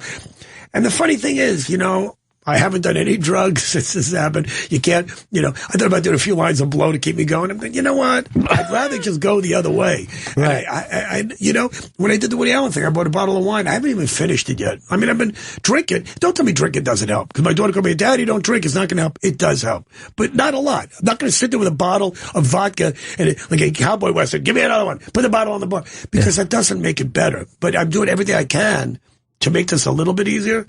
And then, you know, I thought about leaving my house, but you know, she built this house for me that was so gorgeous. If you went into my house, not a big house, not an expensive house, but her taste was so magnificent that I want to be there. You know, my brother's staying at the house now, so it makes it a little bit easier, but I mean, it's as easy as it possibly can be. The toughest thing is going to be doing stand-up this weekend because, you know, when this happened, I think everybody thought this and I thought this. I didn't want to become the Vaughn Meter of the 21st century. Vaughn Meter, for those of you that don't know, and I don't expect, Gail, you would know Vaughn Meter. This is a strange reference. I'll just say this. He did a great impression of the Kennedy family. And when JFK was assassinated, his career was literally over. And Lenny Bruce went on stage that night and said Vaughn Meter's career is over. And Vaughn Meter's career was over because all he had was Kennedy jokes. Yeah. His album sold like 1 billion copies a day, and for like a month, and then never sold another copy after Kennedy got shot. And so I got to really rethink what I'm going to do. And I was going to cancel this weekend, but I don't know what I'm going to do. Am I going to do wife jokes? I'm certainly going to cut out some of them, but maybe in a year I could look back and do them. With friends, I'm sitting there and I have made some jokes, but it seems really callous to do them on the radio. But you know what? Everybody, from the slaves with the blues and the Jews and the Holocaust, when things are really bad, you make a joke. Comedians always did that. The day of Sandy Hook, the day of 9/11, the day of, John Kennedy's plane went down, there were comics doing jokes, and everybody would go, too soon? But and some of the jokes were totally tasteless, but you laugh at them because to relieve the pressure. But when it happens to you, it's really this personal. It's really a lot tougher. Well, I got the Flathead contacted me, and then I know you put it up on your Facebook. Which I didn't want to, but go ahead. I'll tell you why I didn't want to, and then I saw Louis Anderson, and Louis was just crushed because he loved your wife. And I'm like all of us, like all of us, everything's crazy about Bobby, but he had that good center in his life. I wish you would have met her, because that's a great broad. Yeah. Gail's crying more than I'm crying. You don't even know my wife. You know what, though, Bobby? But I know you, and I adore you. Yeah, well, what are you doing later? You have a boyfriend? This is too soon. Can I just say, right now, it's a little too soon. Sam kind of would have done something horrible like that. Oh, God, I got a story for you, and this is horrible. You ready to hear it? Yeah. Okay, because, too soon. I don't want to put anything on Facebook, and I understand that people... I see why they did it. Facebook to me can be very depressing, because I see when somebody's wife dies, grandmother dies, dog dies. It's very sad. And people need that outlet. Whether you want people to, and I didn't want to put anything on Facebook because I didn't want a million people going, I'm praying for you. People I don't know. I don't want people feeling sorry for me, on Facebook. And, people, I guess some people need that. I had enough friends that knew, but a friend of mine went on Facebook and said, condolences to Bobby Slayton on the loss of his wife. So now I'm getting 1 million messages. What happened to your wife? Is this a joke? Is this true? So I had to put something on there. And I didn't want to. I didn't want that kind of publicity. On another note, I get all these people calling me. A lot of people didn't call me because you didn't call me. You don't know what to say. And you feel a lot of people, and it's not like this guy didn't call. You don't call because what am I going to say to him? He's probably got enough people calling him, and it's an awkward situation. But there were people that called right away and said, is there anything I could do? And they meant it. And I go, there's really nothing you could do. I told my manager and my business manager, if you could take care of some of these funeral arrangements, you could take care of, I got a lawyer because I'm suing the fuck out of these people. I have such a lawsuit. In California, it's really hard to sue for malpractice and negligence, really hard. Mm-hmm. And there's a $250,000 cap. It's not like this fucking idiot Hulk Hogan who gets $15 million because somebody saw his cock, and that's just ludicrous. But in California, they could stab your wife, and you get a $250,000. And my lawyer said it's really hard to win. He goes, "There's no doubt you're going to win this." I got. They were supposed to give her an X-ray, mm-hmm. and for her lungs. I told you, she wrote in a journal. She never got the X-ray. They never gave it to her. And when I asked the hospital to come, they said, well, maybe the doctor decided she didn't need it. My wife had a roommate, and the roommate, again, I don't want to get into it too much, but I got these cocksuckers, and I got them good. And it's not going to bring her back. It's not going to do any good. And it sounds so cliched. Well, maybe it'll help other people. But you know what? It's like mothers against drunk drivers. It's not going to bring back your fucking kid.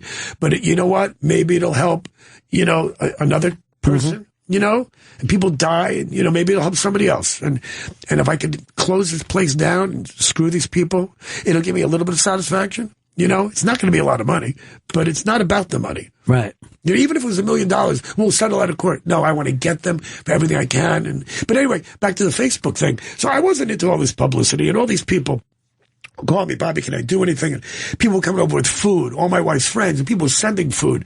That's what Jews do. And I go, it's enough with the flowers. It's enough. It looks like a funeral home, but people want to do something, and it means well. I had a friend of mine, really famous. It doesn't matter who he is, but he sent me He calls me up and goes, Bobby, can I do anything? I want to come over. I go, look, I've seen enough people. I don't need anything. He keeps calling me up and goes, you need somebody. I hate to tell a story in front of your daughter, but I'm going to. He goes, can I tell? Of course. Okay. You have my permission. He's going to make you hate me again. I felt something. He's going to make you might want to leave. Okay. But I called me, Bobby, I got to do something. I go, I don't need anything. My daughter lives a couple of miles away. People send me a lot of stuff. I need a couple of days of quiet. It's raining in L.A. There's a knock on my door. This woman's at my door. She looks like Julia Roberts from Pretty Woman. Matter of fact, she might as well have been. I said, who are you? She goes, your friend. And it's not the friend from New York. It's a friend I'm not saying anything. No, it's a friend in L.A. Okay. He sends over this woman. And took me a minute I said, you sure you got the right address? He goes, yeah, your friend sent me here to comfort you. And I go, I don't think this is the right time. I really was in no mood for this. My wife had been gone a week. And I said, yeah. She goes, well, can I come in for a minute? It's raining outside. And I go, yeah, of course. Said, come on in. And she came in. And I said, look, you have to understand my wife's only been gone a week and this is not appropriate. I'm really in no mood for this. And she goes, well, let me call Uber because I came here on Uber. So she calls Uber and goes, now it's raining out in LA. It's like, she goes, it's going to be like 45 minutes for Uber to get here. I said, well, come in and dry off. You got to come into the house. I'm not going to leave this woman. I don't even want to call her a hooker. I imagine that's what she was. She's really beautiful. I never saw her before. Somebody sent her over. I imagined she was a hooker. So she comes over. Gorgeous. And I said, I just opened a bottle of wine. Would you like a glass of wine? I was sitting on the couch and I don't want, should I say, can I talk about something on the radio? So she puts her hand in my pants and, I'm not going to say it didn't feel good. And then, she keeps going. Okay. I feel so bad. I know my wife's watching this right now. But if she didn't get me then, she's not going to get me here. Right. It was in my house. And I felt awful about this. But, and then she left and I told this story to a few friends.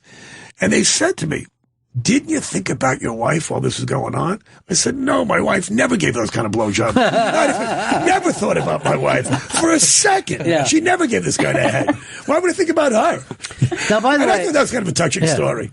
People like Miguel. Yeah. Okay. I do still like you. People think that, we'll say stuff like California is different, but I can't imagine anyone in Kansas that would send their friend a blowjob after he lost his wife, or Minnesota. Maybe they didn't send me a blowjob. He sent me somebody to comfort me. Maybe she just saw me go, hey, I want to blow this guy. Yeah. Maybe she came over just to... Maybe she said it'd be better to blow him than listen to his stories. Right, exactly. I think I might have been told the story before I should blow him. But, yeah, that was pretty horrible. But, yeah, it was a gift, and I couldn't send it back. Well, I did, but it's going to take 45 minutes. What was I going to do with her?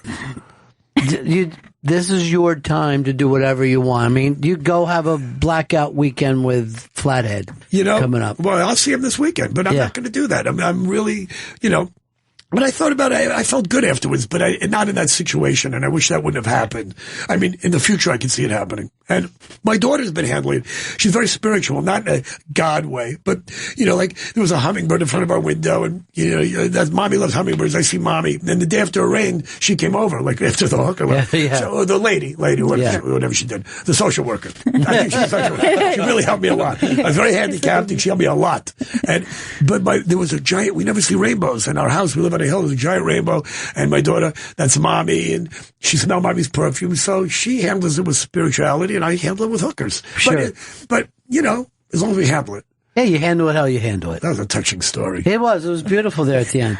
It reminded me of every day of Mitchell Walters' life. By the way, it's so funny because I'm Mitchell Walters this morning. By the way, what you say about the guy, everybody is checking up on me, which I don't need anybody. I'm fine. Right. But Mitchell actually texted me this morning. I hope you're okay. Just thinking about you and your daughter. Hope everything's fine. And then our friend Flats said that on Unmasked, I guess Dice kept mentioning. I didn't realize that Mitchell that helped him. I don't think Mitchell ever helped anybody, but I guess he helped. Dice early on, the first one that we did, Dice is the one who talked him into going to L.A. Really? And by the way, Mitchell Walters is going to stay in touch with you until he finds out about the 250. Right. Oh, the yeah. 250 come in because we can double that. Right. You know what? You're exactly right. But Mitchell makes no bones about that. He is no. He's upfront about it. He is who he is. He doesn't try to hide that. He's not the kind of guy that stabs you in the back. Dice said that Mitchell was the one who told him and his dad when he was just a kid back in Brooklyn, go to the Comedy Store, you're going to make it. And That's great. Yeah, it's a wild story. I never even had never really known that before. Yeah, there were people, when I started out doing stand-up in San Francisco, I was, it was me and Dana Carvey, Kevin Pollak, late great Robin Williams. And there were a bunch of guys that you probably don't even remember, but they were doing great. Hey, Whitney Brown was on SNL. And, there were a lot of guys that did pretty well that came out of the Bay Area. But I remember I was a house MC. This is how I don't want to say became good, but young comics ask me, how do you get good at this? I go, you just got to do it a lot. So there was a club in San Francisco called The Punchline that used me 3 weeks out of every month to open up for like Leno and George Wallace and Larry Miller and Jerry Seinfeld. Even though they were my age, those guys were light years ahead of me in the other world. Michael Batman Keaton, Bruce Bob, Denny Johnston, all these guys you remember when you had a comedy club. Yeah. And so many guys said to me, Bobby, make sure when you get to LA you call me. And I only called a few. And I never heard back from him. So it's nice that Mitchell actually helped. Leno was always great. Leno, whatever you say about Jay Leno, people, you've known Leno a long time. Right? I don't know. No, not really. I mean, I did one thing with him many, many years before he got the Tonight Show. But you know what? There's another example of a guy that never put on a lot of comics. And when I said to people, Leno's my friend, well, how come we never put you on the Tonight Show? Jay would say to you, look, I don't put you on the show because you're not going to sell any, comics. When comedians go on, it's not like the old days. He'd say when comics come on, the ratings drop and people turn on Letterman. And he would put on Carrot Top and Jim Norton because Jim Norton's on with, was on with Opie and Anthony or Opie now. So Jay was all about ratings, but he made no bones about it. He said, I want to get good ratings. He put on the people that would help him. But, Jay, I'll tell you one example of how great he was. Not only did he call me, he called me last week and he says, Slayton, I don't want to call you right after your wife passed away. I don't want to bother you, but he says, I'm here. If you're going to do a benefit to raise money. And I go, well, you know what? She had a little bit of life insurance. I should be fine. He goes, no, but you probably have a lot of medical bills and I'm there for you and you can advertise. That's all I needed to hear. But when I used to play Vegas, I had my showroom at Hooters, which is still makes me laugh, Hooters. But it was a showroom and it's paid me a lot of money. It's paid more than these fucking comedy clubs. And I was there making pretty good money. And I would finish on Sunday night. And Sunday night at 9 o'clock, 9:30 when my show was done, drive home to LA, get home about 2 a.m. And my wife would be sleeping. My daughter would be sleeping. And I'd go in and kiss my wife. You smell like garlic. Smell like alcohol. Makes me not miss her so much. People say, remember the good times. I'm trying to remember when she was a fucking cunt. That's what's keeping me alive. Every time I think about how I met you miss her, when she was bitching at me. And now I'll tell you the biggest loss of my wife is that I don't know when the air conditioning's on too high. I don't know when the music's too loud. I don't know when I've spoiled my appetite. I don't know when I'm driving too fast. My life is spun out of control without having her around. It's fucked. It's going to be crazy. I'm going to be like Keith Richards in a few weeks. But anyway, I would drive home. And then if Leno was in town or Bill Maher or Ray Romano and they were playing on a Sunday night, they always have private jets and I get a ride home with them. And every time I'd call Jay, he'd say to me, he goes, meet me at Caesars. I'm done at 1 a.m. We'll fly back. And the first time he did it, I said to Jay, what airport? You going to Van Nuys or Burbank? Because I need my wife to pick me up. And Jay said, why would you have your wife pick you up at 1 o'clock in the morning? I'll give you a ride home. And Jay didn't even know where I lived. I lived really close to him, but just the fact he said, don't wake up your wife, I'll give you a ride home. I mean, that's the kind of guy he is. Yeah. And that to me, it's just nice. It's little things like that. How many seats were in that showroom at Hooters when you worked at? Oh my God. It was a martini bar. Here's what's funny about Hooters. And when they hired me, they had a martini bar. It wasn't doing well. Well, of course it's not doing well. It's Hooters. You're in Vegas. What are you going to Hooters for? You're a big fat guy with a cowboy belt buckle. You get the 8 Bud Lights in a tin thing of ice, and you with your fat wife, you're playing the penny slots. They made a martini bar. Who's having martinis at Hooters? They opened up, and it closed right before I got there. They had a sushi bar. They got great reviews. Now, sushi bars, a dime a dozen in Vegas. I mean, you get the finest food in Vegas. And their sushi bar got a great review, but it went out of business. They called it, because it's Hooters, and it's Florida, the most unappetizing name of all time for a sushi bar. They called it the Bait Shop. Like, people don't, fucking, are you insane? No Darren Stevens, no madman thought of the Bait Shop for a sushi bar. So that place went out of business. And then, so anyway, they had a martini bar. And then a band, you've been to bars where there's a band playing above the bar, really high, and you're sitting at the bar. So that's how they decided to make the stage. The stage is 8 feet tall. There's all these poles. So the seats, it could fit maybe 100 people comfortably, and they put 200 seats in there. The only way for them to make money was to put 200. So they're putting seats behind the poles. They're putting seats so people. I'm looking down their noses, and it was but they're paying me a lot of. They were paying me a lot of money. They paid me the first year a lot of money, which I never had money in my life. I was like a black athlete. You have they fucking things or any black. You have 12 people on retainer. I didn't do that, but instead of $10 bottles of wine, I buy wine at Whole Foods for $20. I get a personal trainer. I bought my daughter a car. Things start to add up. You think you're making $1 million a year, then there's taxes and there's lawyers and there's managers. Publicists, and now you go, well, this really is. I live in L.A. and all of a sudden I ain't a lot of money. Yeah, that's true. That took me a long time to answer that question. How many seats? For 15 minutes. I had side stories. I had cliff notes. I had footnotes. I went on a whole tangent. I could have just said 200 seats, but I couldn't. I had to make it more colorful, or else I'd start crying about my wife. Go see Bobby this Friday, April 15th, and then Saturday, April 16th at the Black Box Theater in Boca Raton. Flats is going to be there. BocaBlackBox.com for tickets. And on Twitter, he's at Pitbull of Comedy. And soon, Woody Allen, when that happens, we'll get back in touch with you and we'll promote it. But great to see you, my friend. Right. I'm hoping everything, It's going to get better. Yeah. Gail, where are we going for dinner? It's too soon. Too soon. Too soon. Too young. Too soon. Well, Great different album. Too young, too soon. Yeah. That's it for us. We'll see everybody Thanks, again. pal. 1974. Ladies and gentlemen, the evening is over. We hope you all enjoyed yourselves, and we'll see you all again in 1974. Good evening!